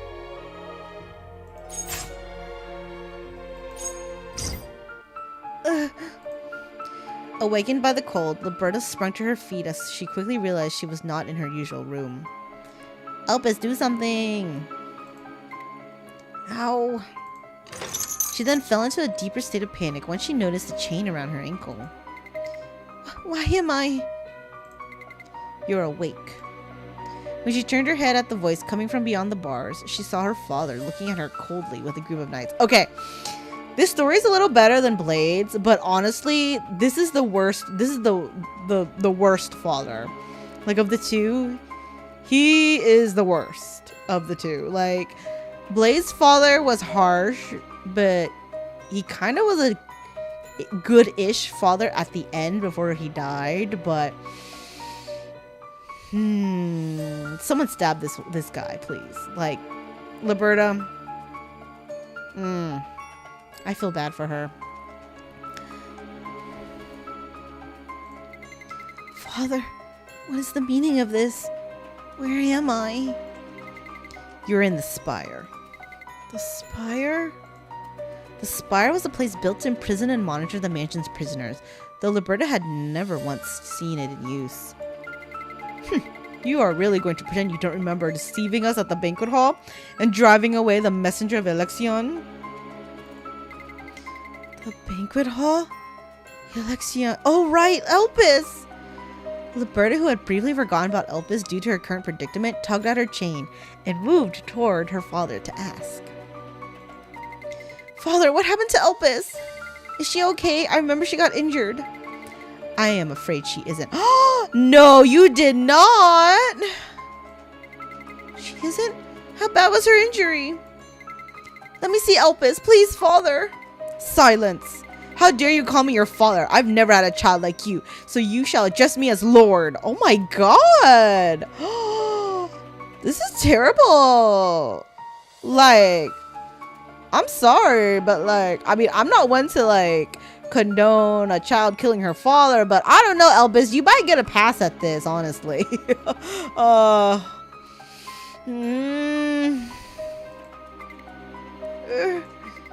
Now I understand. You must have used your deceitful tongue and terror to manipulate and corrupt Mother Elpis. That explains why she was so protective of you. You're wrong. Mother Elpis may have been deceived, but you will never be able to deceive me. I never deceived anyone. You can go ask Elpis yourself. Mother Elpis has already left. No, I think he did something to her. What? Shortly after you lost consciousness, priests from Arcadia arrived to handle the situation. Mother Elpis was severely injured, so she returned to Arcadia with them for treatment and to report the incident. She was kind of taken away by force then. She didn't go willingly. She wanted to save Leberta. She returned to Arcadia? When will she be back? Be back? Mother Elpis will never set foot here again. Huh? Father, no, I mean, Lord, what are you saying? Enough. I will not be answering any more questions. In a few days, the priest will come to punish you. Until then, repent for your sins and seek mercy from me, Lexion. Unless, of course, you wish to face eternal suffering even after death. After he finished speaking, Leberta's father, no, the lord of the mansion, turned his back and left the spire without a single glance back. Left alone in the empty spire, Leberta lost all hope and could do nothing but collapse in place. Girl, use your powers! Just do it! Oh my god! Break out! Time seemed to blur into nothingness. All Leberta could do in the cold, barren spire was stare at the floor and daydream about becoming a nun in Arcadia with Elpis. In the world of her imagination, life in Arcadia was blissful, filled with laughter with Elpis and the occasional scolding. But that dream didn't last long. Her daydreaming was cut short as the rusted door of the spire screeched open. Shortly after, a familiar face appeared, holding a plate of food. Wow, I'm surprised they're feeding her still. My lady. The face belonged to none other than the maid with the ponytail, who used to be Leberta's closest friend. Leberta stared into the maid's face for a while before turning away. She knew all too well what the maid thought of her. Oh, I was told to bring you your meal. I don't want it. But... My lady, please eat something. It will help you endure. Leberta gritted her teeth and glared at her. Stop pretending to care now. What makes you think you can say that after ignoring me for an entire year? Don't make me laugh. This isn't funny. Oh, poor Leberta. Seeing Leberta shed tears and growl like an injured animal, the maid dropped her plate and sank to the floor. I'm sorry, my lady. I'm so sorry. Go away. I never want to see you again. Isn't this actually what you always wanted? You must be relieved to know the monster is going to die, right? I'm sorry, my lady. Please forgive me. I felt so alone. Do you know how scared I was? At some point, I even started wondering if I was a monster. What if I was just a demon hiding in human form? Thoughts like that haunted me every single day. Please, my lady, please. You of all people should have been on my side. Shouldn't you have been the one to comfort me? This is so sad. I'm sorry, my lady. I'm so sorry. Forget it. I don't need the food, so go away. My lady, please. The maid with the ponytail kept apologizing, but Leberta ignored her completely. Just like what the maid had done to her all this time. My lady. Perhaps she realized she wouldn't be forgiven. The maid with the ponytail soon staggered to her feet and trudged out of the spire. The maid never came back to the spire after that day. Time continued to pass. Just as the Lord had said, Elpis never came. And all that remained was the wait for the priestess' judgment. However, the days weren't all that boring for Leberta. Her heart had long since gone hollow, leaving no room for emotions to take root after all. One night, a sudden noise stirred Leberta from her slumber. What's going on? Have the priests finally arrived? With a racing heart, Leberta strained her ears and caught the sound of a familiar voice from below the spire. Did you think you'd be spared after what you tried to pull? Knights, bring that apostate to me at once. She instantly recognized the Lord's anger-laden voice and the maid's groans of distress. What was happening? Why was the Lord so furious at the maid with the ponytail? She didn't have to wait long for the answer. Leberta! The Lord, blinded by rage, had stormed up the spire, dragging the maid by her hair. The maid was struggling for breath. My lady, I'm sorry. What the fuck did she do? Okay. Oh shit. It's the last chapter of this. Well, this is a little shorter. Okay, so last chapter of part 1. The Lord in a state of madness. The knights wielding weapons smeared with viscous fluid, and the maid with disheveled hair. What the hell? What do you think could have happened? You vile creature. Despite the Lord's relentless belittling, Leberta did not respond. She instead shifted her gaze in order to assess the situation at hand. Why aren't you speaking? If you have a mouth, then use it. Or are you in shock because your last card has been foiled? What the hell did the maid do? Answer me. It was only after the Lord struck the bars and insisted on an answer that Leberta finally spoke. I don't know what you're talking about. You don't know? Leberta's answer caused the Lord to push the maid's face into the bars and ask again. Will you still refuse to answer me? I don't know. What a vile child. Let's see if you can still deny it after seeing this. Bring it here. With a simple motion from the Lord, a knight approached and handed Leberta a letter that had a crimson smear. Huh? What is this? You'll find out when you read it. When Leberta opened the letter, she saw a clumsy handwriting, messy yet filled with a sense of desperation. Oh. Lady Leberta is in danger. Please save her. Send this letter to Mother Elpis, please. It was a letter that the maid had written on Leberta's behalf. No! She tried to help her. That's so sad. And she got caught. She was caught trying to leave the mansion with that letter hidden in her. Are you really going to act as if you don't know? How heartless. I don't know how you manipulated that maid, but to think you would turn a blind eye to someone who risked everything for you. Then again, it all makes sense, considering you're a vessel of that accursed power. The Lord's belittling words did little to shake Leberta. The only thing that could be heard was the strange breathing of the maid with the ponytail, gasping as if her life might slip away at any moment. Why did you do this? Did you think I would forgive you if you did this for me? My lady, I'm sorry. I'm so sorry. Please forgive me. It was clear the maid wasn't of sane mind anymore, so she could do nothing but repeat apologies when Leberta spoke. If left as she is, the maid likely won't last much longer. But why should Leberta care? This poor girl. Not only did the maid do something Leberta never asked for, but she also failed to do it, which only caused the situation to worsen. It was her own doing, and Leberta had no reason to feel guilty or defend her. You caught me. A smile crawled on the Lord's lips once Leberta spoke those words. Aww. She's gonna save the maid.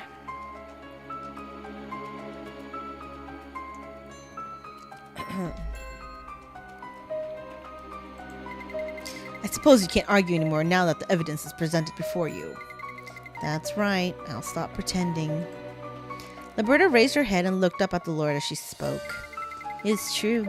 I used terror to brainwash the maid and ordered her to send a letter to Elpis. Are you happy now? Yes, I knew it. You used your evil power to brainwash this maid. That's what I said. You heard what you wanted to hear, so let her go. She was just used by me. She's innocent. No. Why not? This apostate will be executed and serve as an example to all those in the mansion. Anyone who associates with you will suffer the same fate as this apostate, and that this should stop anyone from thinking of helping or sympathizing with you. That's ridiculous. It's your very existence that's ridiculous. Do you still not get it? You know, if he's just so, like, appalled by her, why doesn't he just kill her? Or is he, you know what, the fact that he doesn't kill her, that means he's afraid of her. So, like, what the fuck? Girl, honestly, you have permission to just unalive him because, like, he's kind of ridiculous. He's not really thinking right. My lady, I'm sorry. Watch carefully as an innocent soul is lost because of you. Remember this, terror only brings misfortune. Sir, you're the only one bringing misfortune here. No, stop. Leberta's protest went unheard as the Lord drew his sword, raising it high with a gleam of madness and joy in his eyes. Don't do it. No! Oh shit! As the Lord's sword fell towards the maid's neck, a stronger burst of terror than before exploded from Leberta. In the blink of an eye, the terror reduced the bars that had trapped Leberta and the Lord's sword to dust before forcefully sending them flying. The recoil from using terror left Leberta with overwhelming exhaustion, but she clenched her teeth and walked toward the maid before taking her into her arms. I'll get you treated soon. Just hold on. Did she die? However, the maid did not answer her. Was she sulking because Leberta decided so late to save her, just like how Leberta had felt a year ago? Hey, can you hear me? I think she got caught in the blast. Hopefully the dad did too. Oh no. Answer me. Say something, please. Come on, please answer me. The maid with the ponytail, however, continued to give no answer. I'll forgive you if you answer me right now, so please just say something. How can the deceased speak? Are you kidding me? Oh, girl. Oh my god. Fuck off, sir. Just, ugh. God damn it. No, you're wrong. There's no way. She can't be dead. I saved her. No, you killed her. What? Look at that apostate's face. Can you see how it's darkened to death? Just as the Lord had said, the maid's face was darkened. That is a clear sign of her being corrupted by terror. That apostate died because she was corrupted by the terror you just released. No, I didn't do this. As expected, those who wield terror are all the same. Whether it's the warlock who killed my father or you're all the same demon. Ah, now his trauma gets revealed. That doesn't give you the right to treat your daughter like shit, Yush.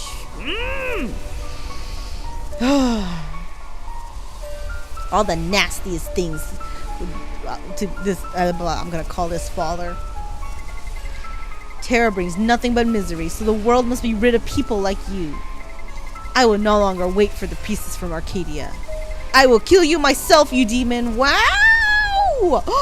That's your own fucking daughter! God damn! The Lord staggered to his feet, picked up the sword that had fallen to the ground, and began limping toward Leberta. I didn't kill her. Leberta, please tell me, please. Please, baby girl, I need you to do something about your psycho dad. Like, please. You're about to die by his hands. Yes, you did. I die, Leberta. Oh my god, this is so bad. I can't watch. No.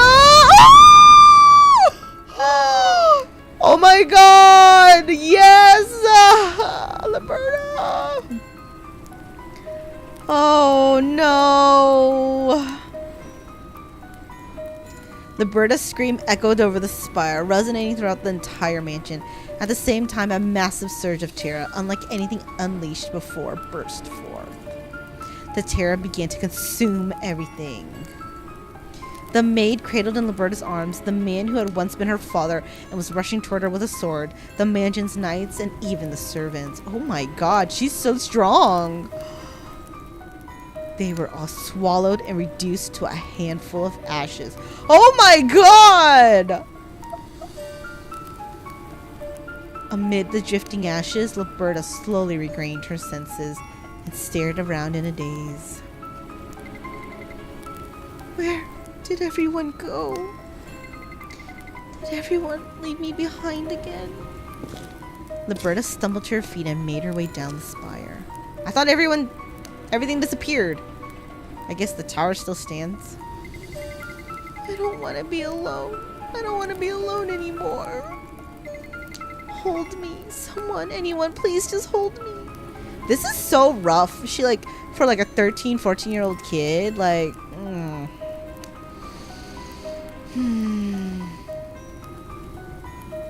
Step after step, she walked through the ash-covered mansion, desperately seeking another soul, yet none remained. Elpis, where are you? You promised me. You promised you'd always be there to hold me. Liar. Oh my god, she's having a mental breakdown now. She wandered aimlessly until she arrived at the banquet hall. Right, and this is how a villain is born. Villain origin story. It was empty, save for the layers of ash that coated every surface, as if compelled by an unseen force. She sat at the grand table in the center of the hall. The same table where, a year ago, she should have sat and received everyone's congratulations. She now sat there in a daze, murmuring a prayer. Oh my god. That's so creepy, but it's so good. Oh, Mother Election, please have mercy upon your child. Breathe new life into your child and allow them to repent for a life led astray. Please save me. At that moment, the doors of the banquet hall opened and a flood of light poured in. Who is it? Oh, who's there? The brightness made it difficult to see, but the silhouette felt strangely familiar. Elpis.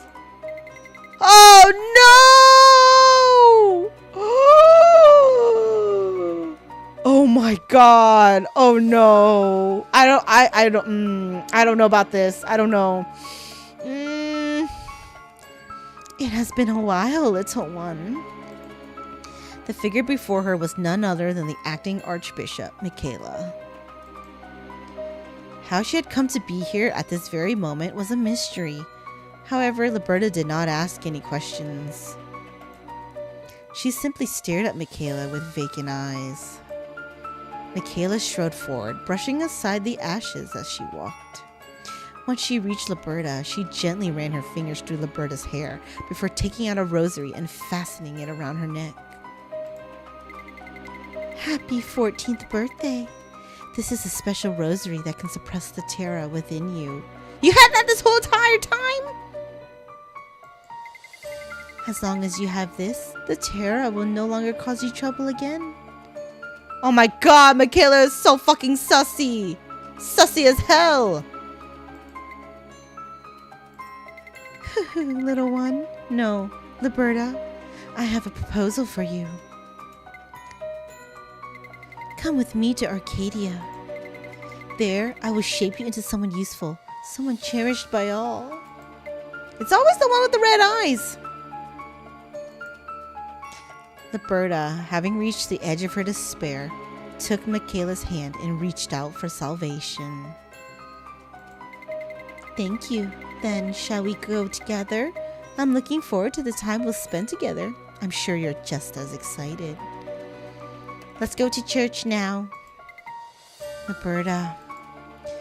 For some reason, an absurd thought went through Leberta's head as she watched Michaela walk through the territory with a gentle smile, unbothered by the drifting ash. There's a demon in priest's clothing, she thought to herself. Oh my god! Oh, Leberta, baby. Oh, no. Michaela, okay. This confirms it. I feel like Michaela is fucking evil. Whoa, wait. What about the Fiend? What if that was Michaela? Oh, my God. This is so bad. Oh, my God. This is so crazy. This is wild. Holy shit. If evil, why hot? Hey, a lot of times the villains are usually some of the hottest characters. Oh, my God. This is so crazy. Okay, so Leberta's gonna become a nun now. All right, nun time, Leberta. Okay, now we're starting part 2. Complex.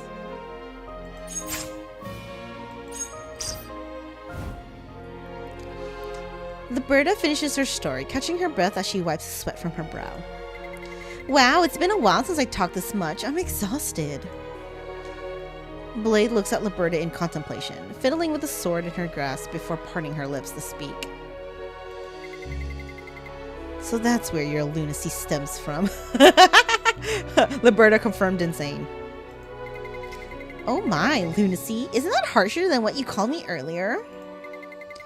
A fiend using divine power and Michaela's sudden arrival. There's too much that doesn't add up. Hey, are you even listening to me? Ignoring Leberta's question, Blade continues as if she hadn't heard her. Even so, this doesn't change the fact that you're out of your mind. On the contrary, it'd be stranger if you remained sane after going through something like that. Yeah, honestly, to be honest, like I can't blame Leberta for being how she is now. Like, honestly, that girl went through a lot, okay? Blade also went through a lot too, so it's kind of like, oh my God, these girls are, no wonder they're crazy. No wonder they're on the evil side.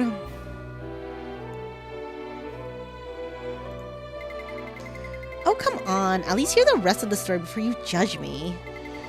The rest of the story? Are you seriously going to keep going? What do you mean? I only just finished the first act. I love Leberta. You can't be serious. Blade's grip on her sword tightens. Now that we've taken a short break, let's continue the story. Hold on. Jeez, why do you keep interrupting me? Do you even have to ask, how many acts are in your story?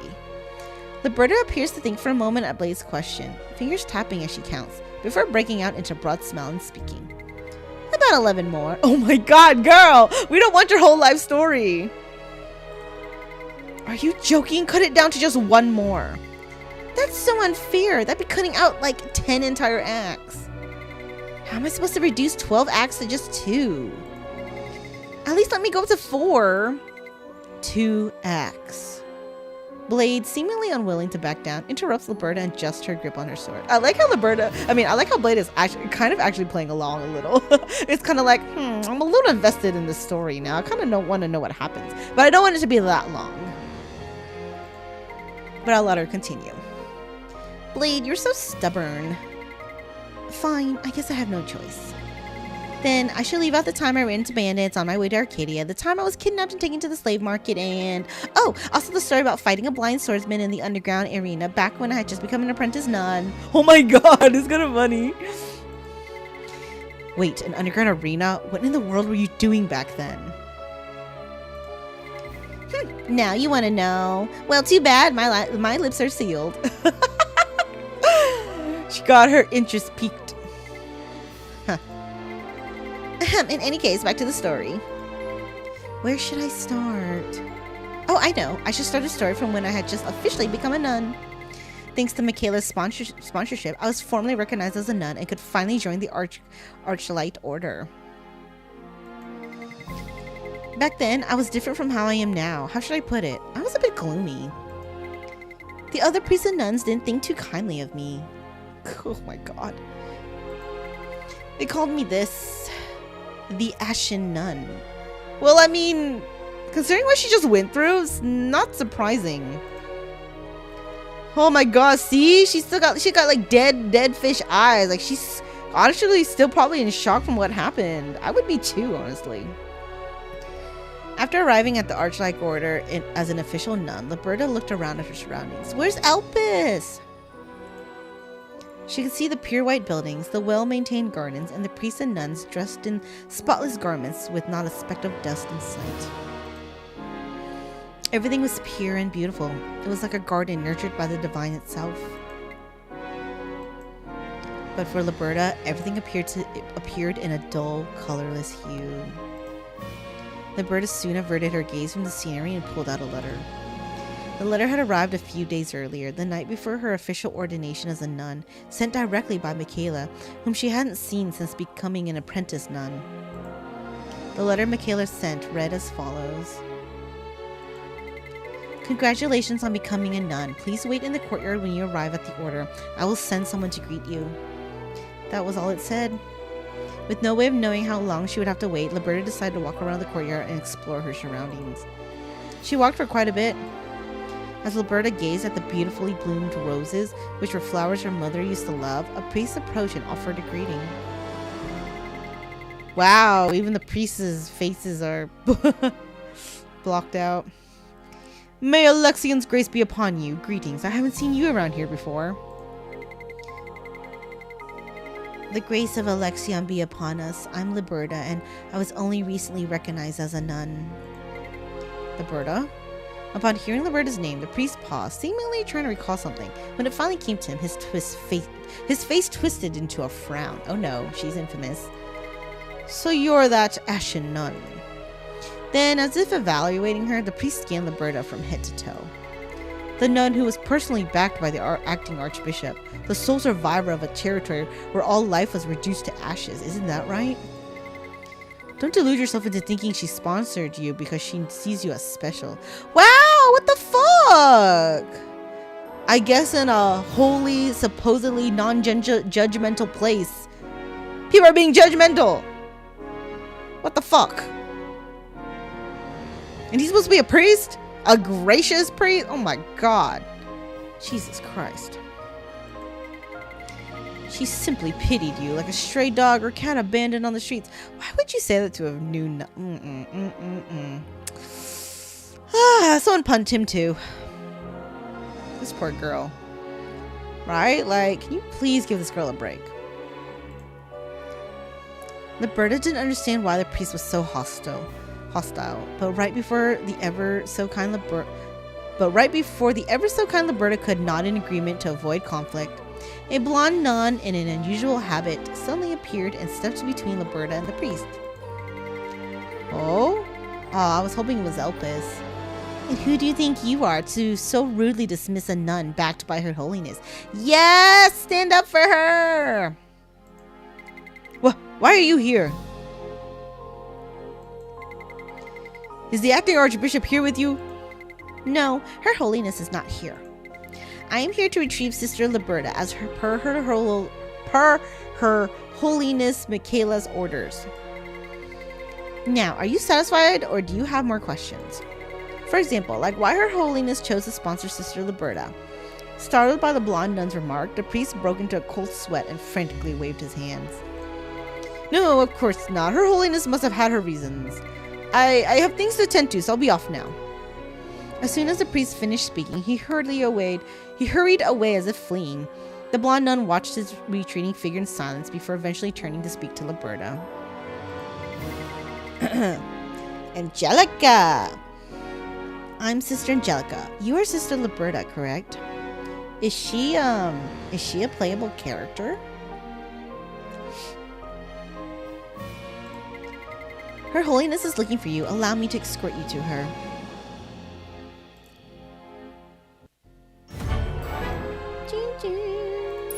Yay, rewards. Oh, she's a playable character. Oh, okay. Guess I haven't seen her yet. Okay.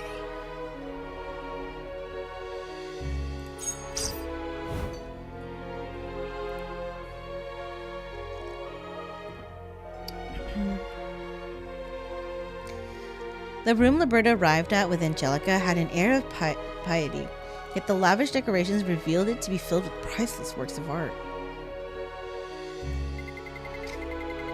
Your Holiness, I brought Sister Leberta as you instructed. Well done. It was the office of Michaela, the acting archbishop of the Arc-like order and the most loyal follower of Alexion. There is something I wish to discuss alone with the little one, and Angelica, would you please step outside? I will wait outside then. Well, she actually has a lot of outfits. Wait, is she in the current banner? Wait, who's the blonde person in the current banner? I forgot her name. No, it might take a while, so you don't need to wait. I understand. I'll see myself out. After giving a quick bow to Michaela, Angelica turned around and stared at Leberta's face as if to make sure she would remember it. Oh, it's Elise. Okay.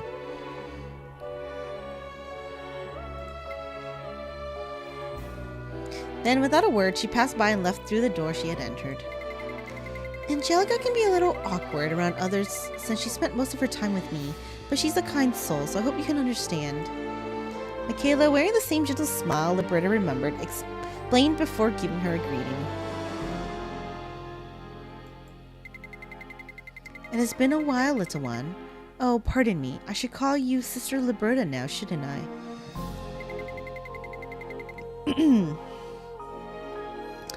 How does it feel, becoming the nun you've always desired? Leberta instinctively ran her fingers over the rosary around her neck as she answered Michaela's question. It's not as special as I thought. She thought that becoming a nun would release her from her constraints, but reality was different after all. Leberta's heart was still trapped in that spire, with ash swirling around her head. Not special, is it? I see. I suppose you view it that way too. Leberta wasn't sure how Michaela interpreted her words, but Michaela gave a satisfied nod. You're right, Sister Leberta. It's nothing special. The priests and nuns of the order are nothing more than weak individuals begging for their desires to be fulfilled without understanding the true will of Alexion. Holy shit. Like stray dogs or cats abandoned on the streets. For the first time, Michaela's smile faded as she stared at Leberta with wide eyes. Oh shit. Like stray cats or dogs? A moment of silence lingered, only to be shattered by Michaela's bursting laughter. How long has it been since I last laughed in front of someone? They're like stray cats or dogs, are they? Well, I suppose that's one way to put it. Hopelessly weak individuals who don't try to achieve anything themselves and always depend on those stronger to offer their assistance. Sister Leberta, you truly are an interesting person. I have taken a liking to you. I'm certain I made the correct choice by selecting you. You selected me? Yes, that's right. Since the moment I first saw you on your 13th birthday. I told you then, didn't I? I felt a connection between us. Uh-oh. Will the truth be revealed? After losing that child, I waited so long for someone like you to appear. Uh-oh. The child Michaela spoke of seemed to have been someone very special to her, as nostalgia lingered in her eyes when she recalled them. Leberta felt a peculiar emotion, as though she had witnessed humanity for the first time in a being that wasn't human. Oh. On my 14th birthday, Your Holiness made a promise to me. She sweating? You promised to turn me to someone everyone would need and cherish. Yes, I did. Please keep that promise. Free my heart from the spire. Of course, I'll keep my word. After all, it's a promise that came from me. So, Sister Leberta, there's no need to be in such a hurry. You will surely be reborn as a person loved by everyone. As long as you complete the necessary steps to get there, that is. What steps? I've already become a nun. Michaela's eyes narrowed into crescents as she smiled. Oh shit, that's creepy. Did you think that simply becoming a nun would be enough to make you that special? Sister Leberta, I see you're quite cute in your own way. Becoming a nun is just the beginning. This simply justifies us to meet naturally. It justifies us? What do you mean by that? Sister Leberta, from now on, I wish for you to come here every night. Every night? Yes, come find me once everyone is asleep and I'll teach you. Oh my god. I'll teach you how to be loved by everyone. After hearing Michaela's words and seeing her smile, Leberta found herself unknowingly biting her lip. Why, you ask? It's because she came to a realization. The demon had no intention of letting her go.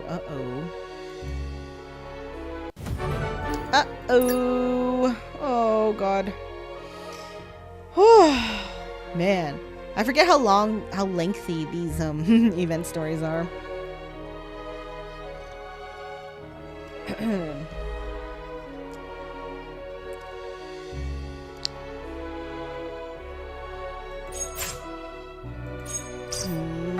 I feel like Leberta's gonna be in trouble, but it's too late. Like she's already down the hole. There's no escape now. When the bells signaling lunch rang through the order, the believers, along with the priests and nuns, gathered in small groups and dispersed to have their meal. A month had passed since Leberta began her life at the Archlight Order, but she was still alone. Leberta, as if accustomed to it, took a stiff, flavorless piece of bread out of her pocket and sat down in a place with a view of the rose garden. Elpis, I thought becoming a nun like you would make every day full of fun, but that wasn't the case. Did she ever find out what happened to Elpis? It was then that someone approached while Leberta was nibbling on that hard piece of bread. Are you eating alone again? And you've come looking for me again. She's not alone. What the hell? She's all like, I'm so lonely, but like Angelica's trying to like be friends, I guess? Angelica had approached without a sound and was now standing behind Leberta. How many times do I need to say this? Try not to be alone in places when there's no one around. Angelica then turned her gaze toward a group who, from a little distance, were watching her, or more precisely, Leberta, while holding stones. What the fuck? Why are people so fucking mean? Upon realizing that Angelica had noticed them, they panicked and scattered in all directions. I'm sure you're aware that you're being targeted by the cats and dogs. Leberta answered Angelica's question by lifting her hair, revealing the recent scar caused by a stone. Why? Why'd they bully her? Just because they're just jelly that, like, the acting archbishop is paying attention to her. I know. Then why do you refuse to listen to me? Because I haven't done anything wrong. What? I haven't done anything wrong, so why should I hide and avoid them? Is being the lone survivor of a territory that has become a pile of ash a crime? At Leberta's question, Angelica let out a small sigh and sat down beside her. I'm getting to see why Her Holiness has taken a liking to you.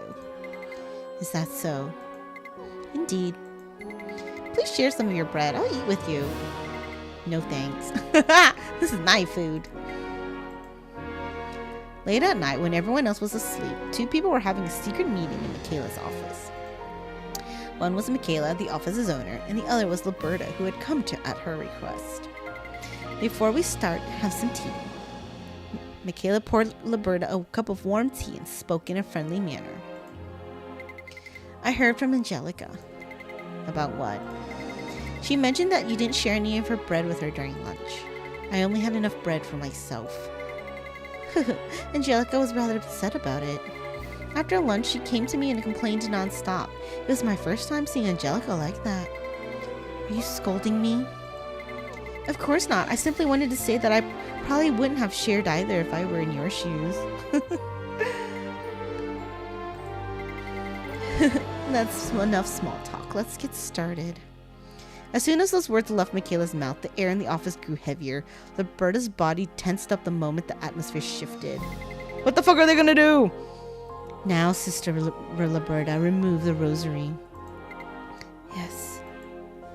Leberta reached for the rosary hanging around her neck with shaky hands. Oh, is she like training her? Pretty much, for lack of a better word, like grooming her power.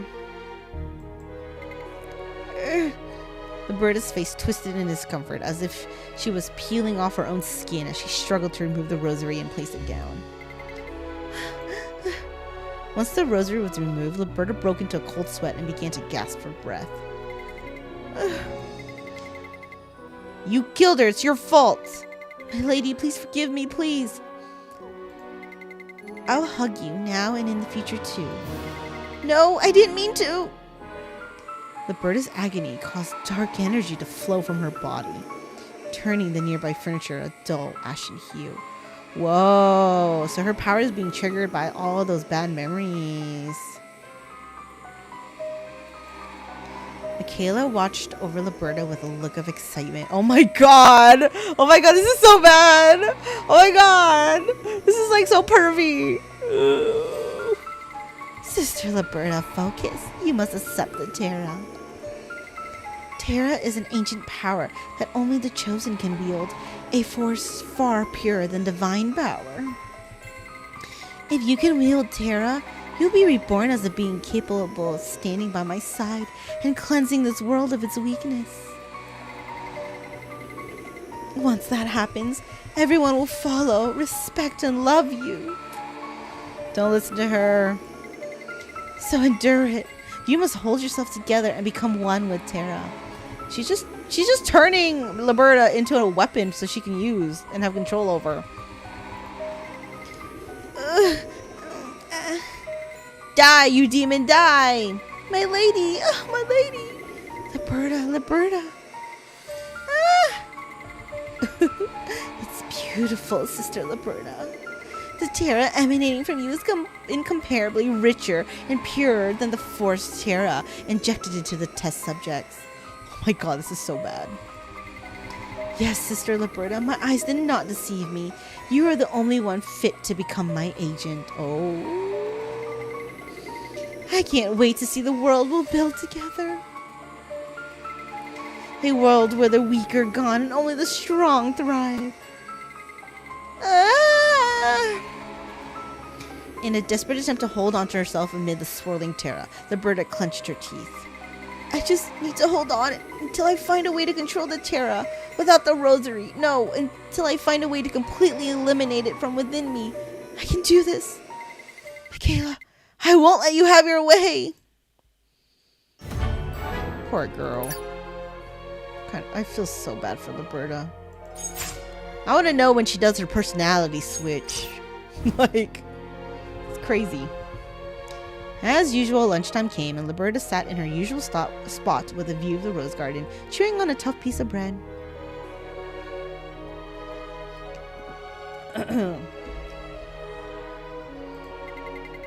Not listening to me again and staying by yourself, huh? And you came looking for me again. Who says I came here for you? I just happened to come here to have a meal. Is that so?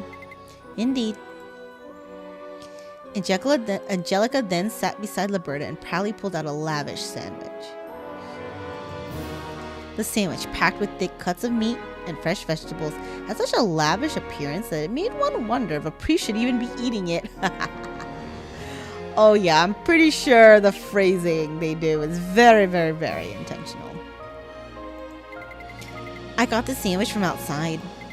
With its taste, flavor, and size, you could call it the perfect trinity. That certainly looks like it would be worth eating. I suppose I could share some with you if you ask nicely. Unlike a certain someone, I'm a true priest who knows how to share my meals. I'm fine. Girl, you need to eat a little more. You're a little too skinny. I see. Angelica, perhaps not expecting her offer to be rejected, awkwardly turned her gaze to her sandwich. Why don't you want any? I tried that bread you're eating out of curiosity. It's stiff and tough. It tastes like nothing. I can't understand how you could eat that daily. Is it tied to some kind of belief? Girl, you need some more nutrition than just bread.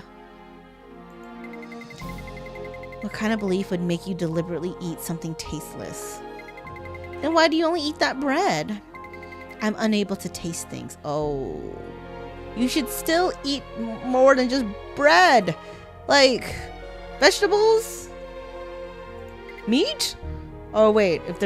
Can nuns eat meat? No. She has meat in her sandwich, I think. I don't know. Huh? Ever since that day, when I witnessed everything around me turn to ash, I lost my sense of taste. Whether it's sweet, salty, sour, or even bitter, I can't taste any of it. To me, there's no difference between this hard piece of bread and that lavish-looking sandwich in your hands. I see. I didn't know that. There's no need to apologize or feel sorry. You didn't know when you asked, right? Of course I didn't know, but still. Seeing Angelica, clearly embarrassed to the point of being pitiful, Leberta let out a small sigh. If you feel that bad, then how about answering a question? I'll forget this ever happened if you do. Really? Alright, if it's something I can answer, I'll answer it. Why are you being nice to me? Being nice to you? Is it out of pity, or does it give you a sense of superiority when you protect someone who's shunned by others? No, it's nothing like that. Then, is it because Her Holiness asked you to? If that's the case, you can stop now. You're wrong! I'm sorry for suddenly shouting, but I'm not doing this out of pity or because I was told to. Angelica fidgeted in silence, struggling to respond, but in the end she swallowed her words and stood up. It seems I've been a bother. I won't drop by unannounced again. The sight of Angelica walking away with slumped shoulders reminded Leberta of someone, but she couldn't put her finger on it. That's true. I guess this is a fantasy world. Religion. So like maybe the nuns can eat meat. Who knows? And just like that, night had come again. Our little rendezvous in the middle of the night. Michaela, who was now accustomed to Leberta's arrival, casually handed her a cup of tea before asking a question.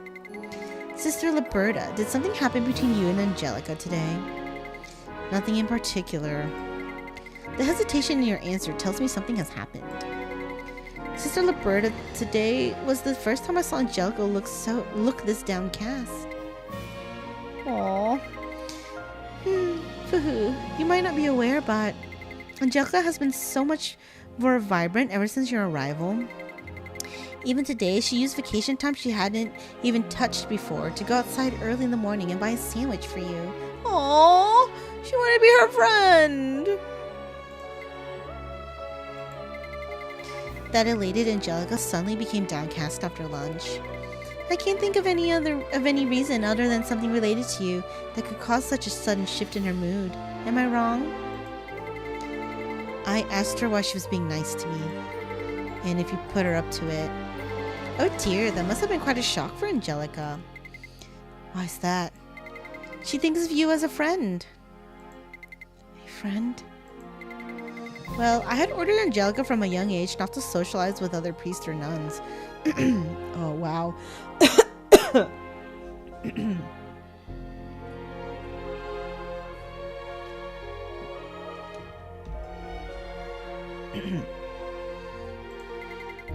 I didn't want her to form attachments with ordinary people after all.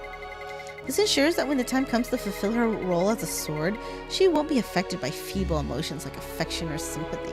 Holy shit. So you can imagine how delighted she must have been when someone of equal stature arrived, allowing her to finally open her heart. Your sword? Yes, my sword. If you are my agent, then that child will be the sword that judges the weak according to both our wills. So you should cherish and train the sword I've spent so long honing, so it doesn't dull or break. Wow, this is so bad. Like, holy crap. There was something unsettling about her smile, which seemed utterly out of place after she had just treated another person as a mere sword or tool, making Leberta shudder. Now then, shall we continue training your Terra today? I'm going to be absent for a while starting tomorrow due to some external matters, so you'll have to put in a bit more effort today. You can handle it, right? As Michaela reached out with a gentle smile and took the rosary, Leberta thought to herself, maybe Angelica could be the one to help her. Ooh, she gonna make a friend.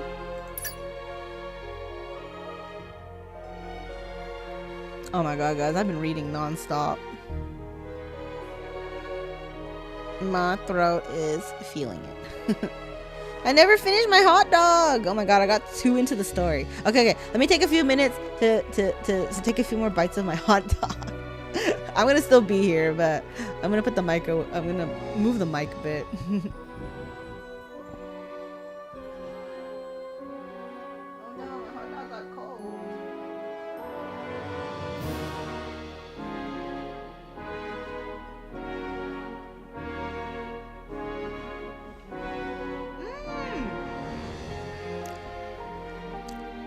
Derp! Thank you for the membership. Welcome to the membership. Okay, welcome. Oh my god. Sorry, I have hot dog in my mouth. But thank yous, welcome.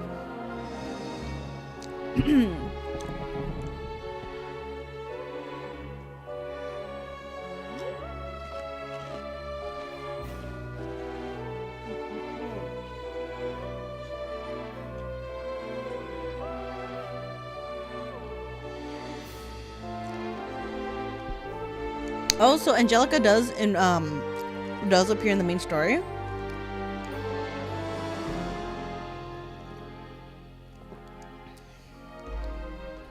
Nicholas is like, I've never met Angelica before, and they're not even showing her like full body portrait, so it's kind of interesting.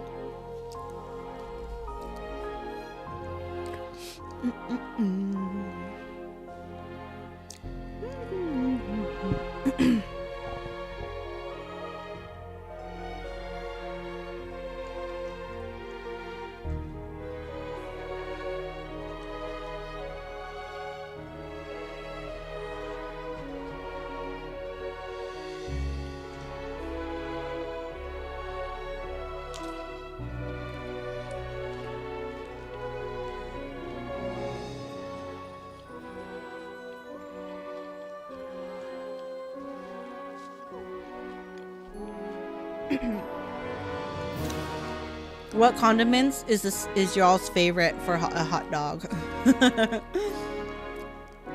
Honestly, I just like mayo. No, I like, you know, hot dog bun, the hot dog, mayo, and fresh onions, like raw onion. I like raw onion, but I don't like grilled onions very much.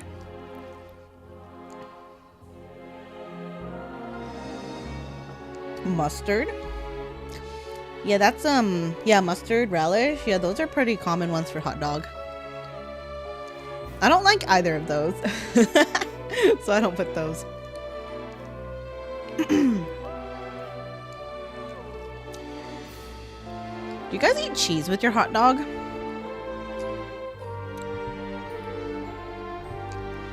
The sausage that I buy to make my hot dogs with, it already comes like with cheddar inside. It's like they put like a bit of cheddar in it, like flavored. Not flavored, but like, I don't know. I guess they put it in the meat or whatever. So I don't need to add extra cheese. Dang, no condiments for y'all? That's crazy. Isn't the bread dry then?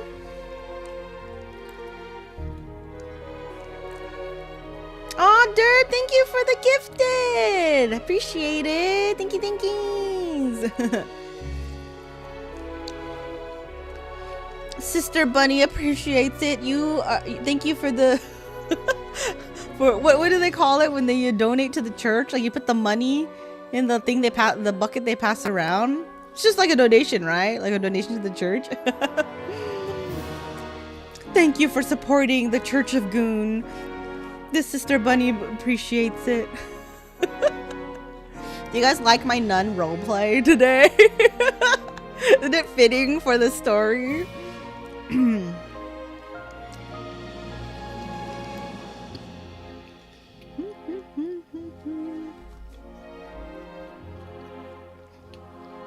What? Cheese and sausage are pretty awful?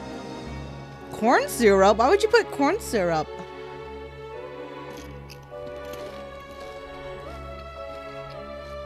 Oh, are you saying they put corn syrup in the cheese that they usually put in sausage?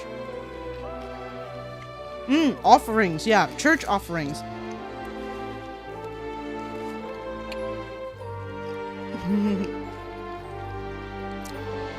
Guys, the fact that like there's like nuns and churches in this game and the nuns, all the nuns have like fucking humongous boobs or just pervy in general, like come on.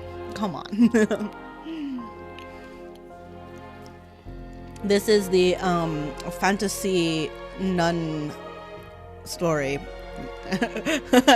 we all like and love from you know, our Gooner games.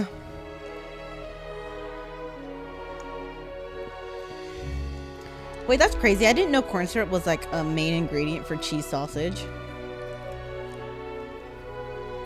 Yes, right? Waifu is our religion.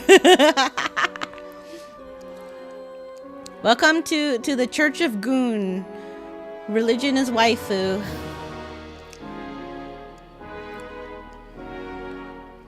Right? The religion you'll pray at the altar for. We pray for our waifus. We pray for good gacha rolls. Okay, even though my hot dog went cold, it's actually still pretty good. I don't know, the combination. Oh, you know what? Because I'm using the hot dog bun, it's like a sweet Hawaiian bread. And then, like, I don't know, the tomato just tastes really good with it.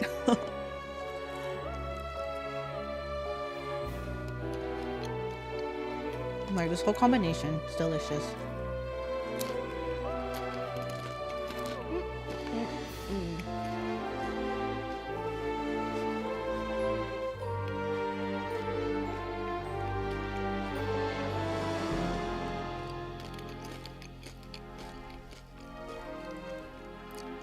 Barbecue sauce?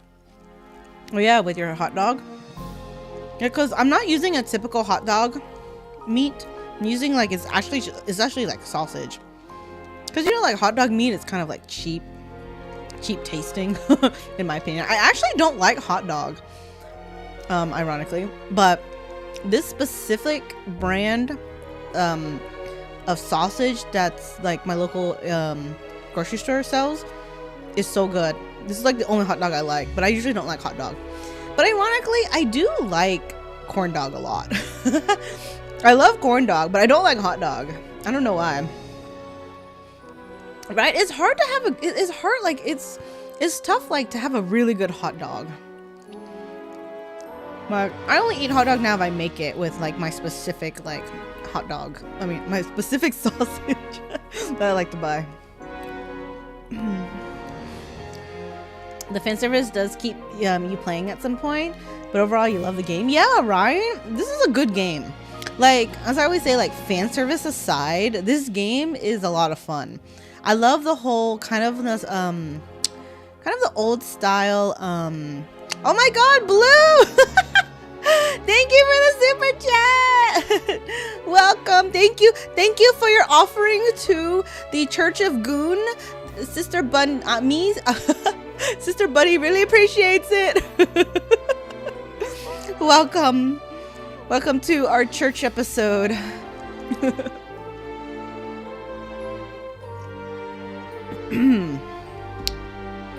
But yes, this game is a lot of fun. I love the whole gameplay where you're walking around like the map and stuff and battling. It's like very nostalgic, kind of like game style gameplay style.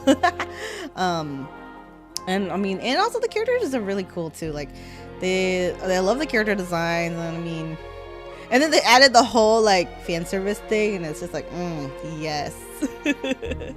Great game. Yeah, that's true. It's usually sometimes more delicious when you're making it. That's about certain things, actually, in my opinion. Some things I'd rather go someone else make it for me, especially if like I don't really know how to make it. Then I would get like I would go get it at a restaurant, or like, you know, someone makes it for me. Yes, Bunny, I will bless you with my divine powers. Right? The classic old school RPGs style is like, it's just really charming. It's just something about it. It's like, yeah, we have these cool games these days with like, you know, all the nice graphics and everything, but There's just something about it. The old classic look of it. Running around with your little pixelized chibi characters. It's fun. Okay, we have 3 more chapters. Let's go. I got re-energized. I got, my power has been,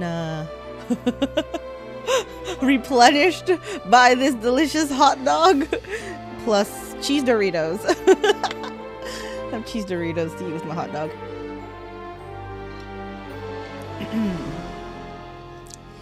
All right, let us continue. Wait, actually, I just thought of something. Speaking of, because we were talking about corn dogs, the other day I was really craving a corn dog. Okay, I had the biggest corn dog craving. I was like, where the fuck can I get a corn dog? But we were driving back from out of town, so I'm like, I can't think of a place to get a corn dog. And I was like, the only place I know is Sonic. It's a fast food chain in the US. They sell corn dogs. And I'm like, man, I don't, like, I'm in the middle of nowhere. I'm driving home. Like, we were like 3 hours away. I'm out of town. So I'm like, well, I don't know where there's a Sonic, but I really want a corn dog.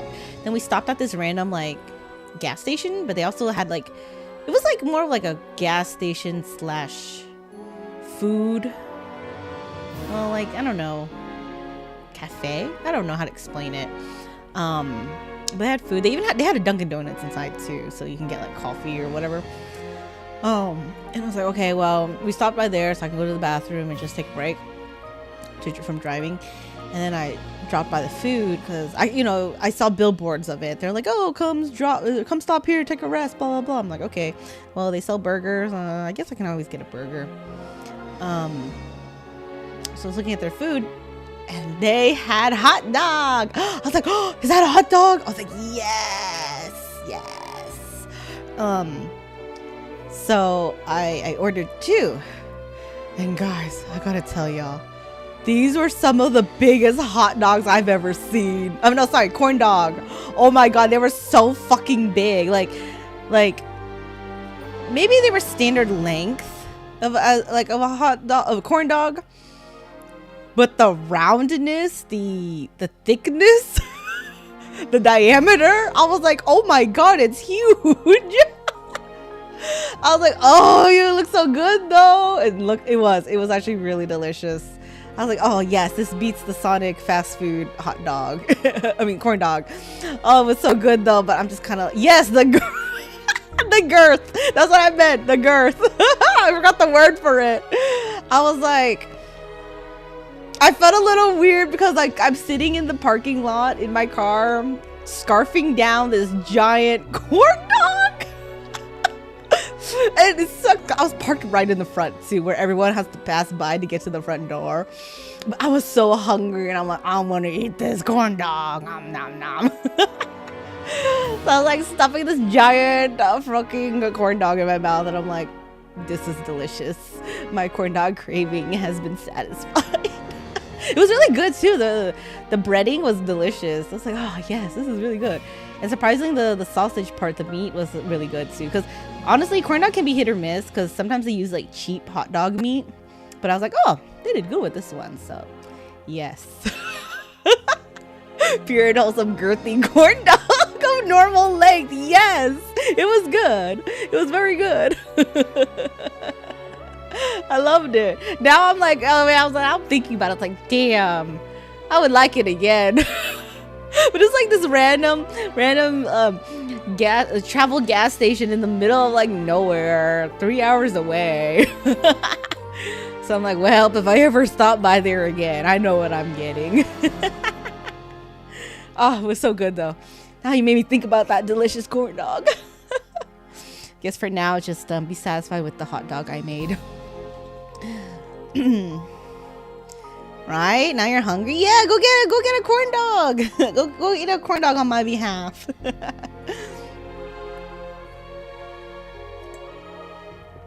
Okay, let us finish. Let's continue. We have 3 chapters left.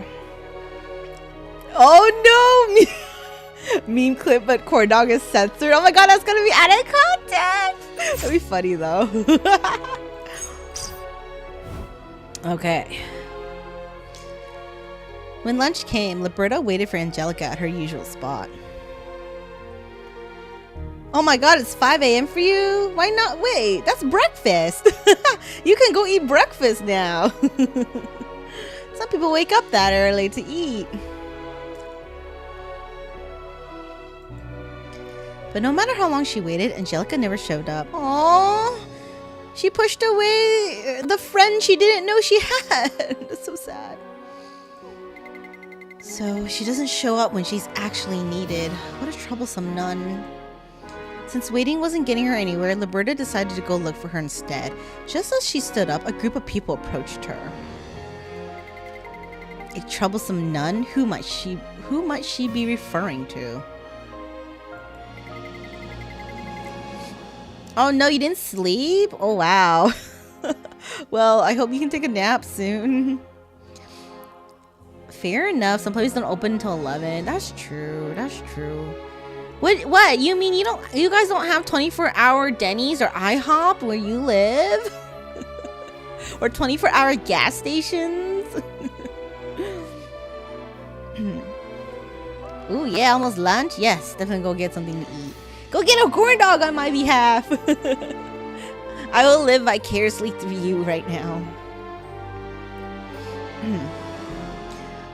From what I can tell, it sounds like she's talking about herself. What a coincidence. I was thinking the same thing, sister.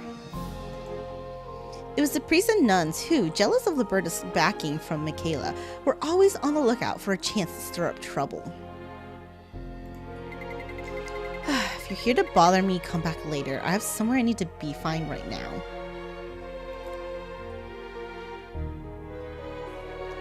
Leberta's response made the expression of those around her twist in unison. How arrogant. Do you think you can do whatever you want just because the acting archbishop favors you a little? Favor? What favor? Her holiness is just taking pity on her, that's all. Exactly. There's no way Her Holiness would truly favor someone like her. It's eerie beyond belief that you were the only one left standing in a territory where all life was turned to ash. Maybe you're the one who caused that disaster. You don't know anything about me. Oh my, fathers, do you see this? Yes, I see it. Such a fierce expression is hardly appropriate for someone in the clergy. And you guys, the bullying is appropriate? Like, what the fuck? Seems like she could use some discipline, wouldn't you agree? Go ahead and try. Just as the enraged Leberta was about to reach for her rosary, golden waves filled her vision. Ooh. What do you think you're doing? The golden waves turned out to be Angelica's hair. She had appeared out of nowhere and was glaring fiercely at the group that had been bothering Leberta. Ah, she's like a guard dog. She's like a golden retriever guard dog. Actually, golden retrievers would make the worst guard dogs, you know? Because they would just they love everyone. Like they would just want to play with the people that are coming to terrorize you. So actually, I think they would be bad guard dogs.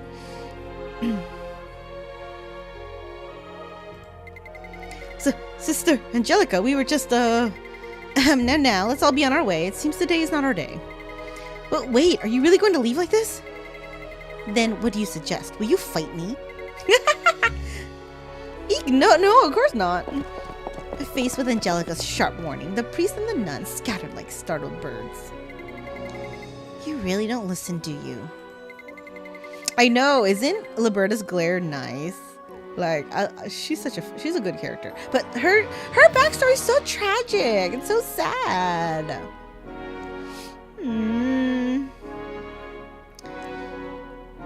Weren't you the one who promised not to show up unannounced like this?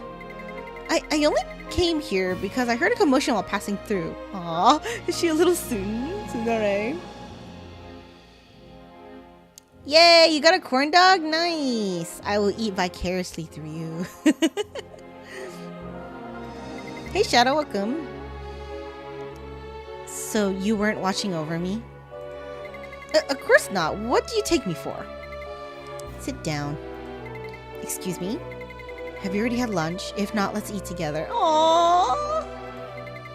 I haven't eaten yet, but I didn't bring anything with me today. Perfect. I happened to bring 2 pieces of bread. Aww. You didn't prepare that for me, did you? Now that I think about it, you don't really like this bread, do you? Oh well, I guess I'll just have to eat them both myself. Well, wait, I'm actually very hungry right now, so I'll take that piece of bread off your hands. Look at these two. They're so awkward. They're both so awkward at making friends in their own way, but it's really cute. The two sat in silence, chewing on the hard, tasteless bread. By the time they had nearly finished eating, Leberta finally broke the silence. I heard from Michaela that sandwich yesterday. You got it from me, didn't you? Did Her Holiness reveal that much to you?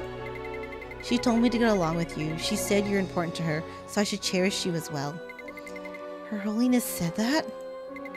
I'm sorry. For what? For misunderstanding you.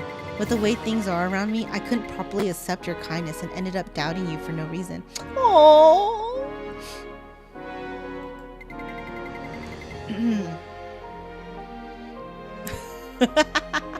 I am temporarily a nun, guys, because we are in our church episode. Anyways, for everyone new joining, welcome to the Church of Goon. I am Sister Bunny, and I'm here to show you the path to enlightenment. If you really mean that, then call me Angelica. At Angelica's request, Leberta briefly recalled the past. A dark, gloomy room, followed by the face of a nun with a stern expression, came to mind one after another. If that's what you want, Angelica. As long as you understand, Leberta. Aw, what a tsundere. As Leberta watched Angelica's face turn red, she narrowed her eyes with a subtle smile. Does this mean we're friends now? If you don't mind, then yes, I suppose we are. Then, in honor of making my first friend here, I'll share a secret with you. A secret? Yes, it's a secret I'll share only with you, my friend. You mustn't tell anyone else. Can you promise me that? Of course, I'll keep your secret safe no matter what. There is Terra inside me. What did you say? Michaela is aware of this as well. She's trying to find a way to cure people who are born with Terra like me. I don't think that's right. Yeah, totally did not get that vibe from Michaela. But okay, alright, yeah. So that's why you've been going to her office every night. How fitting for Her Holiness. Who would have thought she was searching for ways to cure those burdened by Terra? Her kindness knows no limits. Yes, she really is amazing. I wish I could assist with Michaela's research, but I don't know anything about Terra, so I'm unable to provide any meaningful support.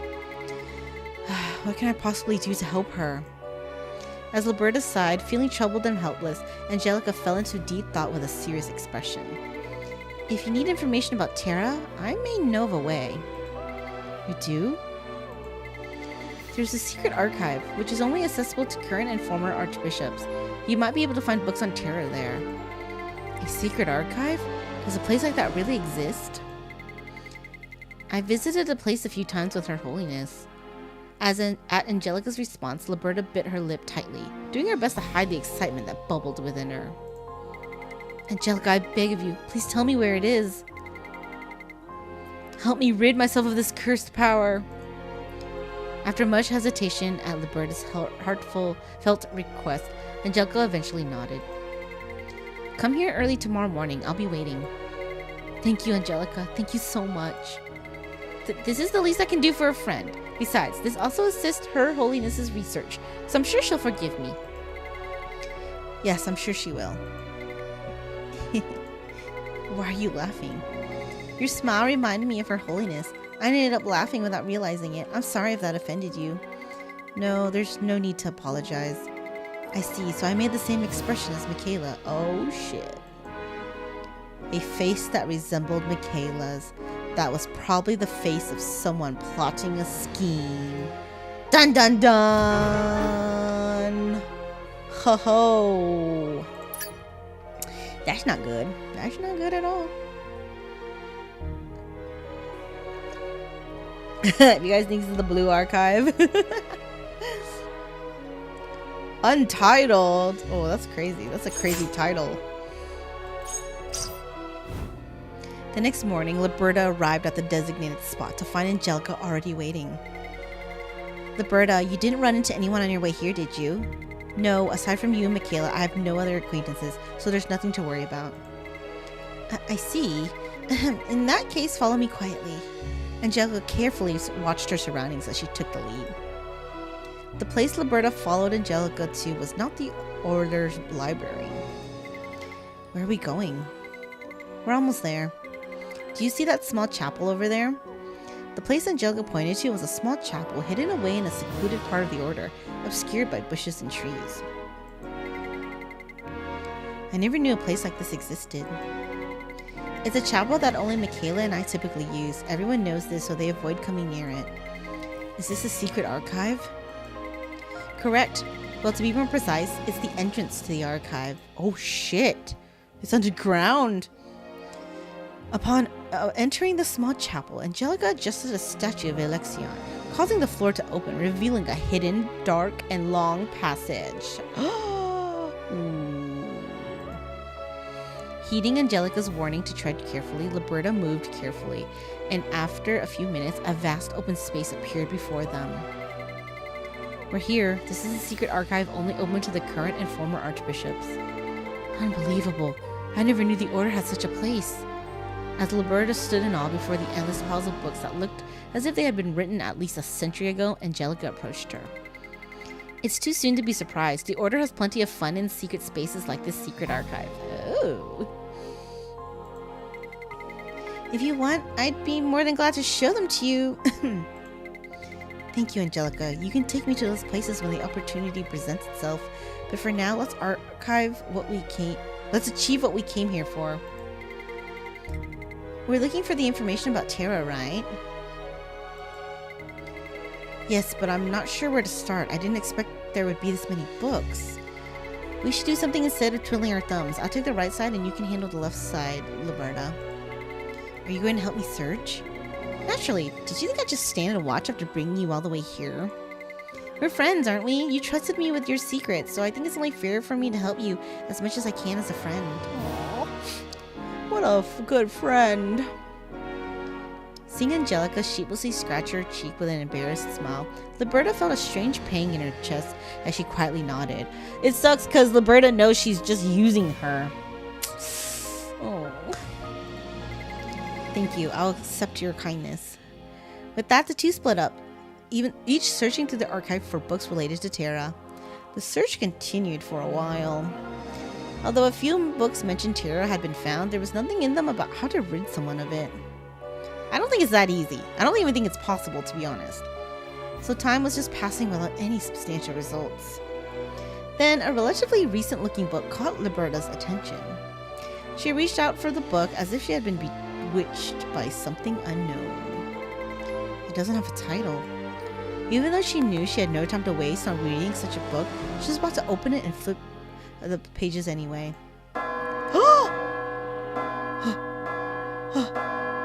It's time to repent! The urgent ringing of a bell suddenly hit the air.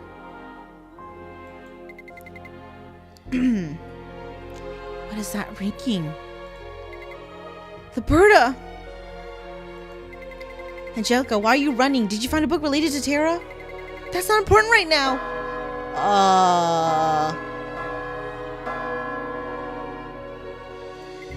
That bell, you can hear it too, right, Leberta? Yes, I can hear it. What kind of bell is that? I don't think I've ever heard it before. It's my first time hearing it too. What? You've never heard this bell either? Right? Oh God of gacha goon, bless me for I have sinned. That sound, it signals that the order is under attack. Oh, wow, what timing. Wow. What the hell? This girl cannot catch a break. Like, for, man.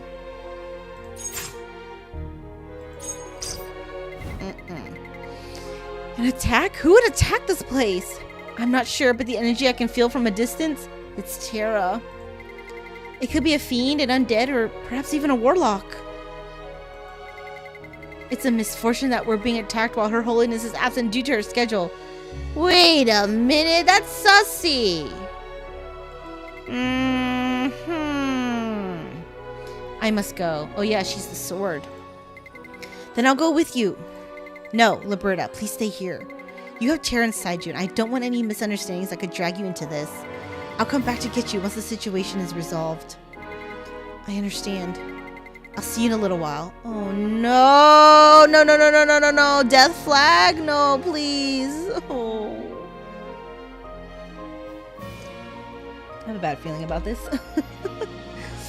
With those final words, Angelica dashed off like a streak of lightning. So I need to stay here because of the Terra? Terra, that dreadful Terra, once again left Leberta in solitude. Left alone, Leberta glanced around before turning her attention to the titleless book in her hand. Just do some light reading while, you know, the base is getting attacked. It's fine. You'll be safe underground. If she couldn't go outside, then all she could do here was to find a way to rid herself of Terra. The great Valkyrie, Olivia? Leberta opened the book. The book contained records about a Valkyrie named Olivia. Records about the great and beautiful Olivia. It was as if a powerful attraction was dragging her in.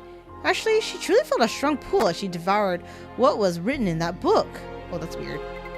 Olivia. She descended to the earth to save the fairies at the command of the gods. A Valkyrie who used Terra to protect what was precious to her. Olivia. She could protect what she wanted by using Terra, but as a result, she could never return to the heavens? Leberta suddenly stood up, hitting her back on the bookshelf behind her. However, she didn't feel any pain. She was overwhelmed by an indescribable emotion, and it seemed like everything else had faded away. How should I express this emotion? Oh, right. Euphoric. Ooh. Is she finally get her personality switch here? Oh, God. I think it's pronounced Olivier. Olivier. Well, that sounds about right. Leberta was euphoric because she had realized something. There was someone somewhere else in the world in the same situation as her. Just like Olivia, who lost her rightful place and was cast out just because she had Terra, Leberta was facing a similar situation. I'm not alone. I'm not alone. With trembling hands, Leberta slowly ran her fingers over the name Olivia. As if she were the very person, the tears began to flow down her cheeks. These tears were a mix of joy and sorrow, compassion and liberation, relief and regret, emotions she had never been able to release over the years. Aww, they're all pent up. I have to meet her. Leberta clutched the book to her chest as if she were vowing never to forget, whispering the name over and over. Is she even alive anymore? Olivia. The only one who can understand me. She'll be the one to accept my loneliness and understand me. Then we would hold each other tight and cry. Oh my God! Her face changed! After that, we would share our sorrow and talk about the past as two lonely souls. But how? Where could she find Olivia, her only one? Leberta didn't and couldn't have known how, but she had to go and find Olivia. Everything she had gone through until now felt like a revelation leading to this very moment. It seemed as though Olivia had guided Leberta to herself. No, it wasn't just a feeling. She must have truly guided Leberta. She must have been lonely too. Leberta knew. As much as she wanted Olivia, Olivia also wanted her. Oh my god, she's going into deep delulu. Just from a book. Oh no. Oh no. Wait, that's that's no different from us. I mean a lot of fangirls. We go through a lot of like fanfic, dojin, like fan art. Yes, we are very deep into Lululand most of the time. For characters or people that really don't exist. Oh my god! Oh no! Oh, you're right. Calm down. Oh my god, she opened the forbidden BL. No, she found her. She found her waifu, guys. Oh my god. She found her idol, her waifu. Oh, now she's deep into Lululand. I knew I liked Leberta. Ooh. I must go find her. There must be a clue in this book. A clue leading to her. One step, two steps, then another. With her legs trembling from excitement, she's about to move forward. Then she heard someone from the only passage connecting the secret archive to the outside. Oh no! It sounded like swords clashing together. Then a loud explosion rang out. Before the sound had even faded, Angelica, covered in wounds, flew through the air and crashed hard into the wall. Oh no. Angelica? Her only friend? No! They just became friends! She's gonna die already? Oh no! Leberta, run! Run? Where to? When Leberta asked that question, Angelica seemed to realize there was only one passage. She frowned slightly before barely raising her body and then aimed her sword toward the passage. Moments later, a strange figure with long, white hair appeared at the entrance, wearing a mask. While holding a black sword that resembled the night sky, she walked slowly, surveying the surroundings. Oh shit! Blade? No way! What the? Why? What? Oh! They're attacking the Order? So, this is the secret archive of the Arc-like Order. How does an evil being like you know about this place? Someone with a good eye told me. A good eye? Do not delve any further, Sword of Michaela.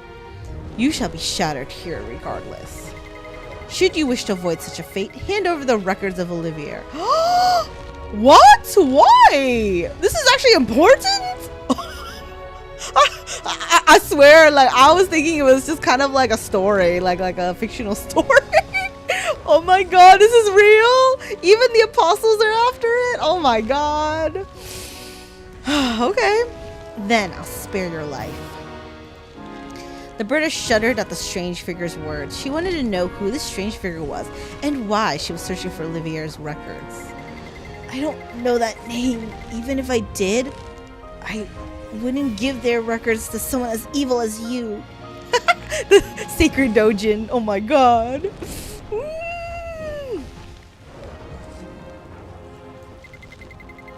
So be it. You shall shatter and you'll never know why. As long as Alexion is with me, I'll never lose. In the tense standoff, Leberta, clutching the book containing Olivier's records, stepped between them. Stop! Leberta, this is too dangerous. Get behind me. She ignored Angelica's desperate scream and instead asked the strange figure. Do you know where Olivier is? Leberta, what do you think you're doing? As Leberta asked the strange figure a question, Angelica tried to grab her arm in panic. However, Leberta had no intention of holding back. Before long, the terror flowing from Leberta's body darkened her rosary, entwined Angelica, and subdued her. Oh shit. Dude, that's your friend. Oh, she doesn't matter now. She's deep into Lululand. She only cares about Olivier now. Leberta, what is the meaning of this? You can't use Terra. Please stop. Leberta, completely unfazed by Angelica's scolding, asked the figure again. I'll ask you again. Do you know where Olivier is? I do not know, but if there's a book with her records, there's someone who can find her. Is that true? I swear on this sword. Alright, I'll give you the book with Olivier's records, but take me with you as well.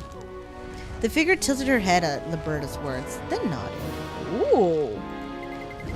So, you must have been the one I was told to bring along with the book of Olivier's records. Oh shit. The I knew. Well, isn't the apostles are pretty much just gathering people with terror, right? Follow me. Without any hesitation, Leberta took her steps behind the strange figure. Wait, Leberta, hold on, don't go! Angelica desperately calls out to Leberta, her voice full of anguish. She's evil, a wicked being. How can you believe her promise and go with her? Don't do this. Stay with me. Stay with your friend. Did you really think you could be friends with me, a vessel of terror? It doesn't matter whether you have terror or not. Leberta, you are my friend. Aww. Angelica was grasping for air, oppressed by terror. Leberta looked down at her with a scornful face, shaking her head. No, Angelica. You will never truly understand my loneliness as Terra's vessel. That means we can't be friends. Don't you get it? No, don't do it. Leberta, please. Even Angelica's desperate plea couldn't sway Leberta's heart. Goodbye, Angelica. Please send my regards to Michaela. Tell her that I'll never let things go her way. Wow. Leberta! Ignoring Angelica's desperate cry, Leberta ran after the strange figure. Together, they walked into the dark passage that seemed to stretch on forever. The darkness of the passage no longer scared Leberta, because she knew there was a light at the end.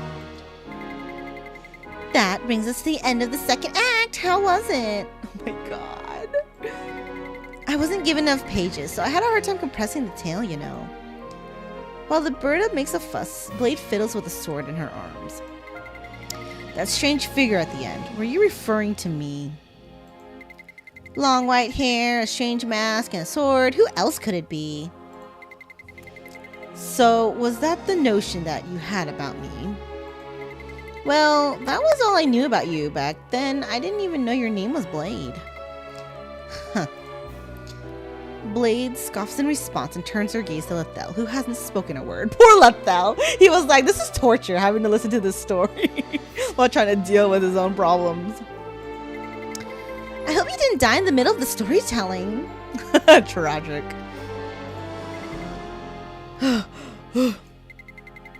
Good to know you're still alive.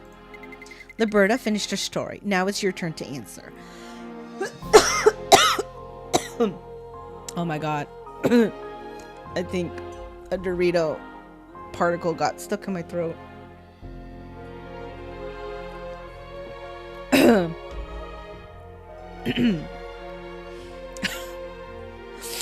Alright, Lethal praying that the gods take him. He's like, I can't take this no more. This is silly. Even Blade wants to know Lethal's answer. It's kind of funny. Yes, Lethal, tell us. Tell us whether I'm insane or not. Oh my god.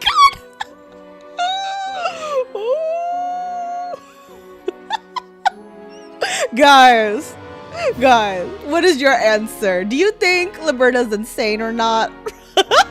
From her story. Oh my god. The whole like 180 personality switch already is already very insane. Like, girl. There's no winning in that situation. Running is the only choice. Hot is your answer. Fair enough. You're just thinking, I can fix her. Doesn't matter. Doesn't matter. She's a little cray. She's cute. She's hot. You're right. We can fix her. Sound reasonable to you? Very sane. Wow, guys, are you guys also in Delululand? Come along the path of this waifu religion. Wait. I'm gonna send you deeper into the Lulu-ness. if you follow this religion here. Oh my god. The answer's obvious. There is no need for you to take time. Blade, please don't pressure him. Right? The Lulu nun cult. Oh my god. Leberta, you're... Oh my god, he's actually gonna answer? He actually was listening this whole time? I feel so bad for Lethel having to sit through all that. Right now, he's apparently, like, also dealing with his own, like, power thing. I don't know the details because apparently this is kind of a spoiler for the main story, but it's just kind of funny. Like, she's like, well, since we have you here, I need your opinion to see if you're insane or not, about my story, my backstory. What is the answer, Lethel? That's me. What do you think of Leberta? Pitiful. Holy shit. Wow, Lethel. You're gonna make her mad. You're gonna piss her off. She's not sane or insane. She's pitiful. That's sad. Honestly, I do think her backstory was super sad. Said be gone thought. Oh my god. That's a good one. Huh? Oh my god, the eyes! Here it comes. Lethel's answer makes Leberta freeze like a broken machine. Pitiful? Me? Lethel, what exactly do you think is pitiful about me, huh? Don't answer, sir. If you value your life, don't answer. Actually, he probably wants to die at this point. Poor guy. Hey, what's this silence about? Come on, say something. I do love those eyes, too. I love it when they get like that. It's so good. And she's so cute, too.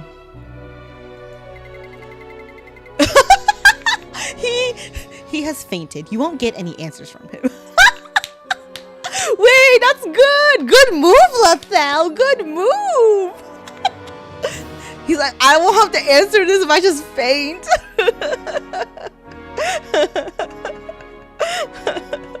Oh, Lethel. This is so funny. Anyway, pitiful, huh? What are you laughing at? Do you agree with what he said? Of course not. I still firmly believe you're not in your right mind. Then why did you laugh? I think I have some idea of why Lethel said you were pitiful. What? Having grasped what you had wanted so desperately, yet not realizing you had it. Yes, I suppose that could be pitiful. Blade! Don't get so worked up. You'll find out someday too. For now, just forget about it. After finishing her words, Blade leaves the room with light steps, signifying her work is done. Leberta can only glare at her back. At last, only the wolf and the nun remained in the room. Leberta bites her lips as she glares at Lethel. Oh shit. I don't know if he's gonna wake up, guys. Ooh. You don't know anything about me.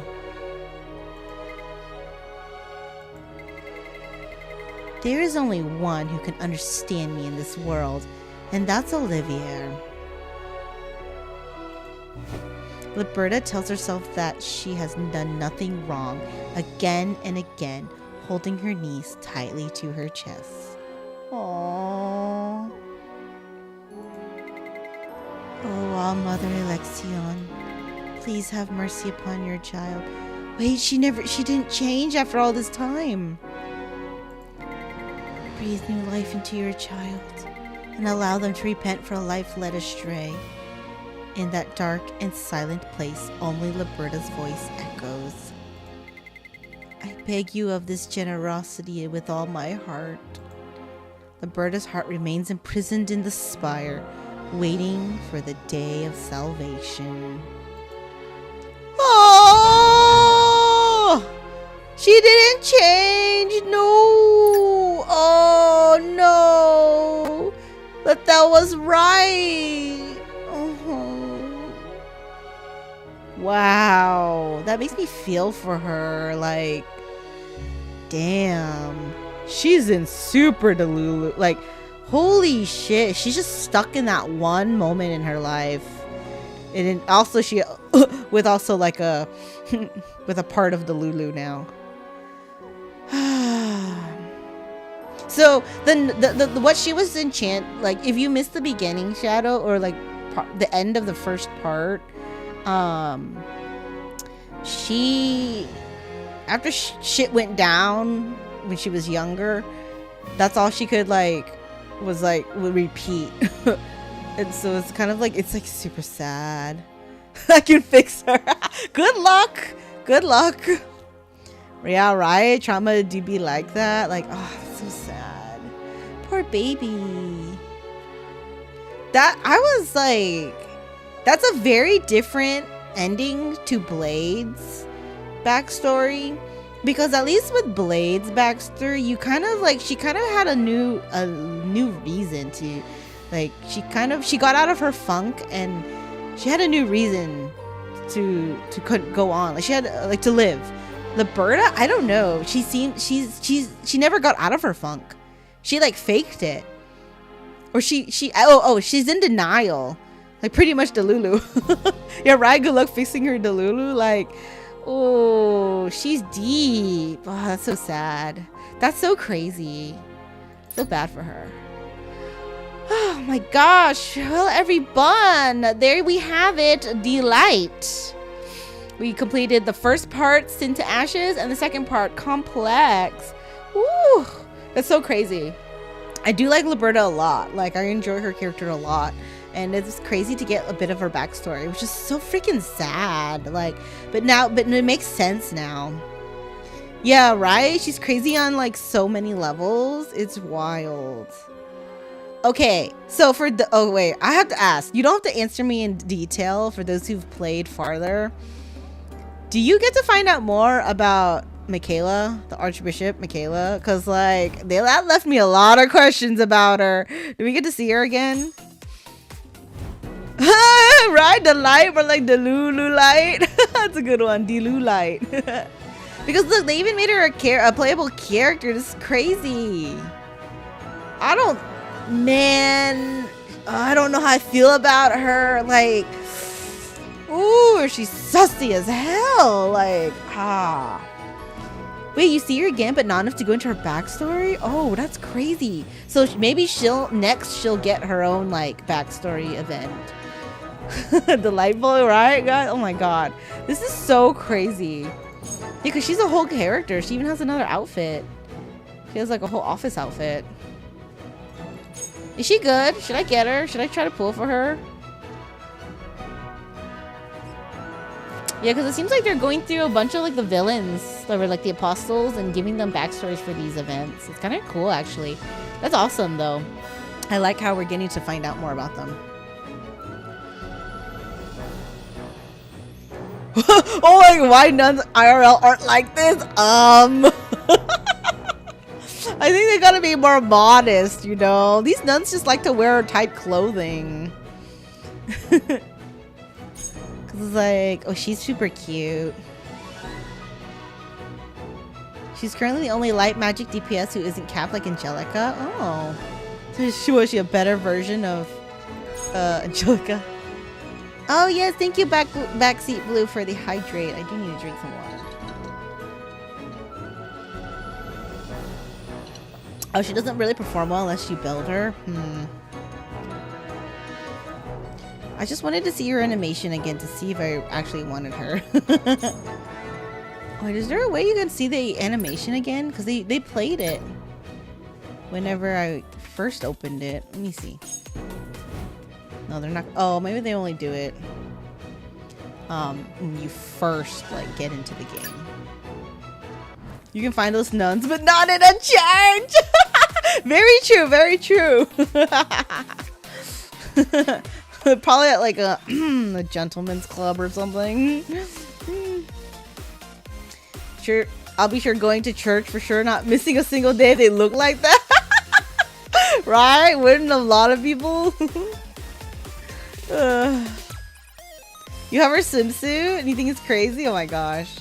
Okay, I might just skip her then, because I kind of wasted a lot of my pulls for the last few banners. So I'll probably just skip her for now. I don't really like her anyways. Like, she's too sussy for me. She just, oh, she rubs me the wrong way. I don't like it. But I got Leberta though. Dude, Leberta's animation is wild. Okay. You know what? We might just have to look at it. I just don't understand though, because I thought usually the animation like has something to do with their story. But I was surprised that like okay, I gotta put it on the front. All right, you guys ready for a wild? This is so, I was like, oh, holy shit. When I first saw it, I was like, oh my lord. Lord have Jesus, have mercy. Let me see, where is it? Where is she?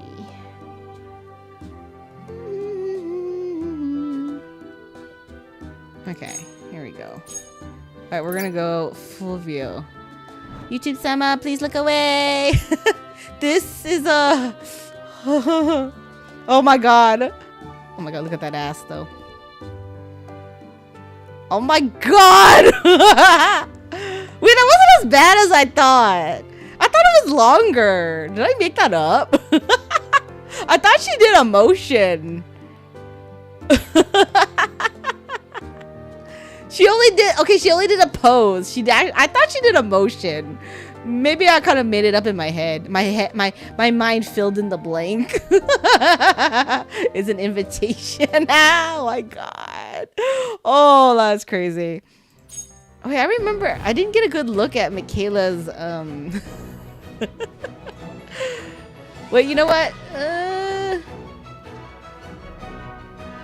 Your eyes are blessed, right? Oh my god, if you stop the autoplay, she'll stay in that pose on your screen. That's funny.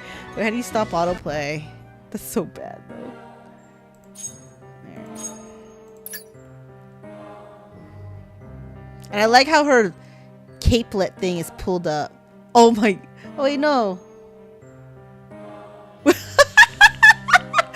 she paused here. Wait, she's posing. Oh my god. I mean, that's not a bad pose either, but holy shit, that's funny. Where she's just staying in this. Oh, you have to select it? Oh. Oh, wait. How do you do that? How do you select it? Oh, okay, okay. She do got a massive dumpy.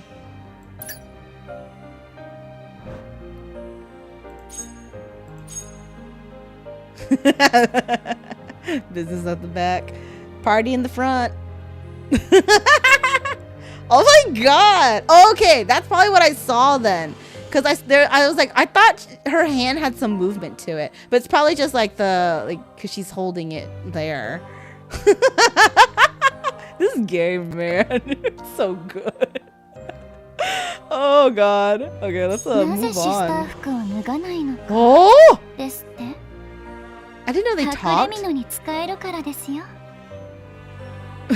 Oh, wow. Oh. Time to pray, guys. That's a weird. That's a new praying position if I've ever saw one. Okay, we're going to. You're right. She's just eating corn dog. Wait, no, her tongue has a symbol on it. I guess that's her power or whatever. Okay, actually, since we're already here for now, let's see if she wants to come home early. I'm only gonna pull how many tickets I have though, so that's 40 pulls. Let's do 4 10 pulls and see what happens. Hey, Boba Cat, welcome. Welcome to BrownDust2. All right, let's get this Archbishop. Welcome to the Church of Goon. I am Sister Bunny, and I'm here to show you the way so you can be enlightened. Okay, let's try it.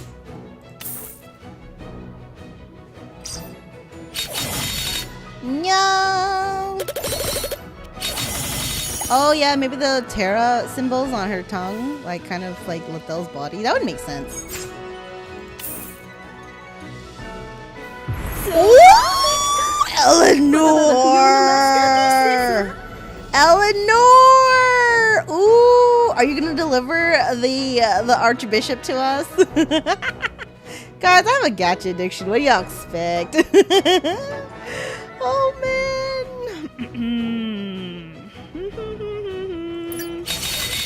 Let's see.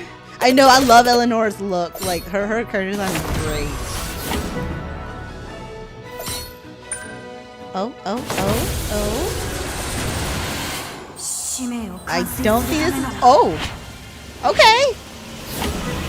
Wait. Is that Angelica? Hold up. Oh my god, I got Angelica! Guys, I didn't get the Archbishop, but I got Angelica, her sword, or her assistant. Oh my god, it's so funny! Wait, that's pretty good. Okay, I'll take it. Okay, Susan Angelica, I'll take her. Wow. Hey, I mean, you can't blame yourself for a completely innocent pose getting you bricked. I mean, Leberta's so cute. You know? She will show you the way. Let us be the Lulu with her. Church of Goon is real. Yes! Yes! Oh, man. Okay. I got 2 more pulls. Let's just do it. We're already here. Don't hurt. I mean, I'm not expecting. We just we just pulled a UR, so I'm not really expecting another one. Okay, well, we got Angelica. Right? Let the Lulu be with you. Alright. Okay, we did not get the busty Archbishop. But we did get Angelica. Let's take a look at Angelica real quick before we end.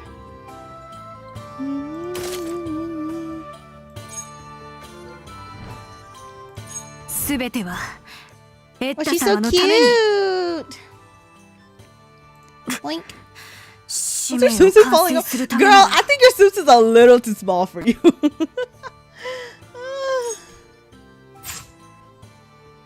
Cute. Wait, let's take a look at her. Yeah, her animation. What order is this in? Oh, default. No. Acquisition.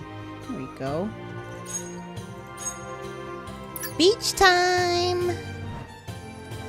Na, na, na, na, na, na, na. Oh! Oh, photo shoot? Oh, she's so cute! Oh. Oh, I like how the pause just keeps them. What a view!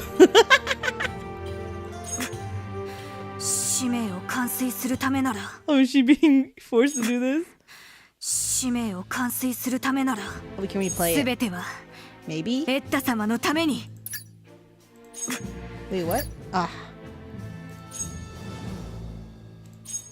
There we go. It's a photo shoot. Oh wait, there's 2 options? Wait, really? Why do I keep missing that? No, there's not. Oh, is it this? No, that's the same thing, isn't it? It's the same thing. Wait, you about 2 at the same time? Maybe you're talking about like... Nope. Yeah, this one only has 1. I didn't realize some of them had 2. It's crazy.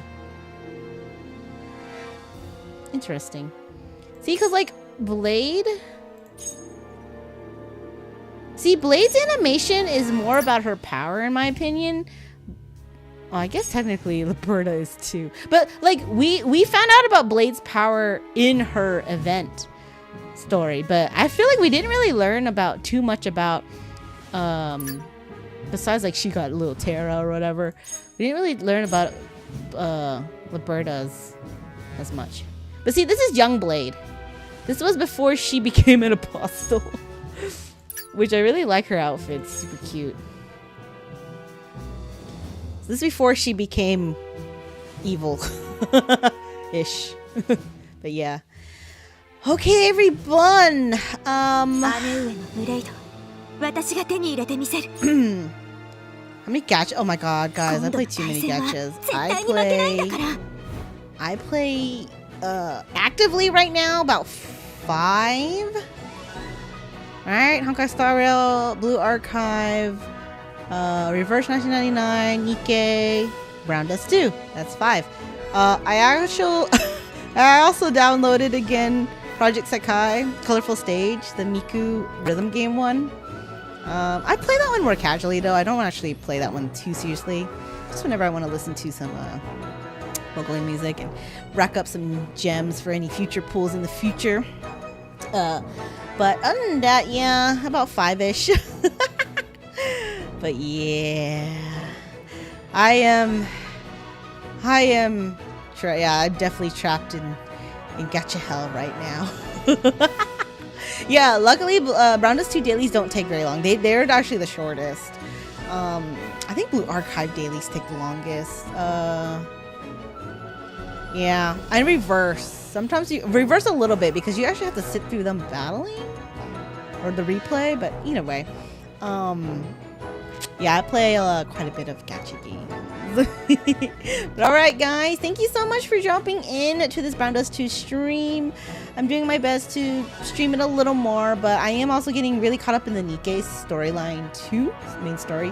So I'm gonna be trying to add a little more Nikkei, but don't worry, I sprinkle in some BrownDust2 when I can, because I do enjoy this game. It's a lot of fun. It's great.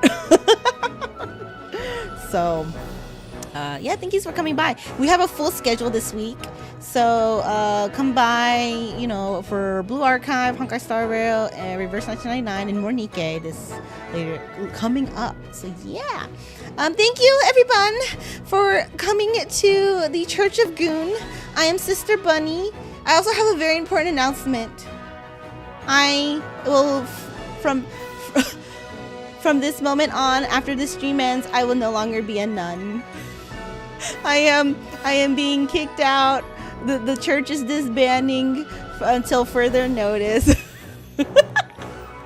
We are it was a short run, but this was fun, guys. Maybe if we have another church themed story, maybe the Church of Goon and Sister Bunny will return. But thank you for coming and thank you for your offerings. But I need to vamos before you know, I get into some kind of weird trouble. So thank yous for coming by, and this bunny is gonna say bye-bye for right now. Alright, see you guys next stream. Have a good morning, noon, or night, whatever it is for you. Thank yous, and I'll see y'all next time. Bye-bye.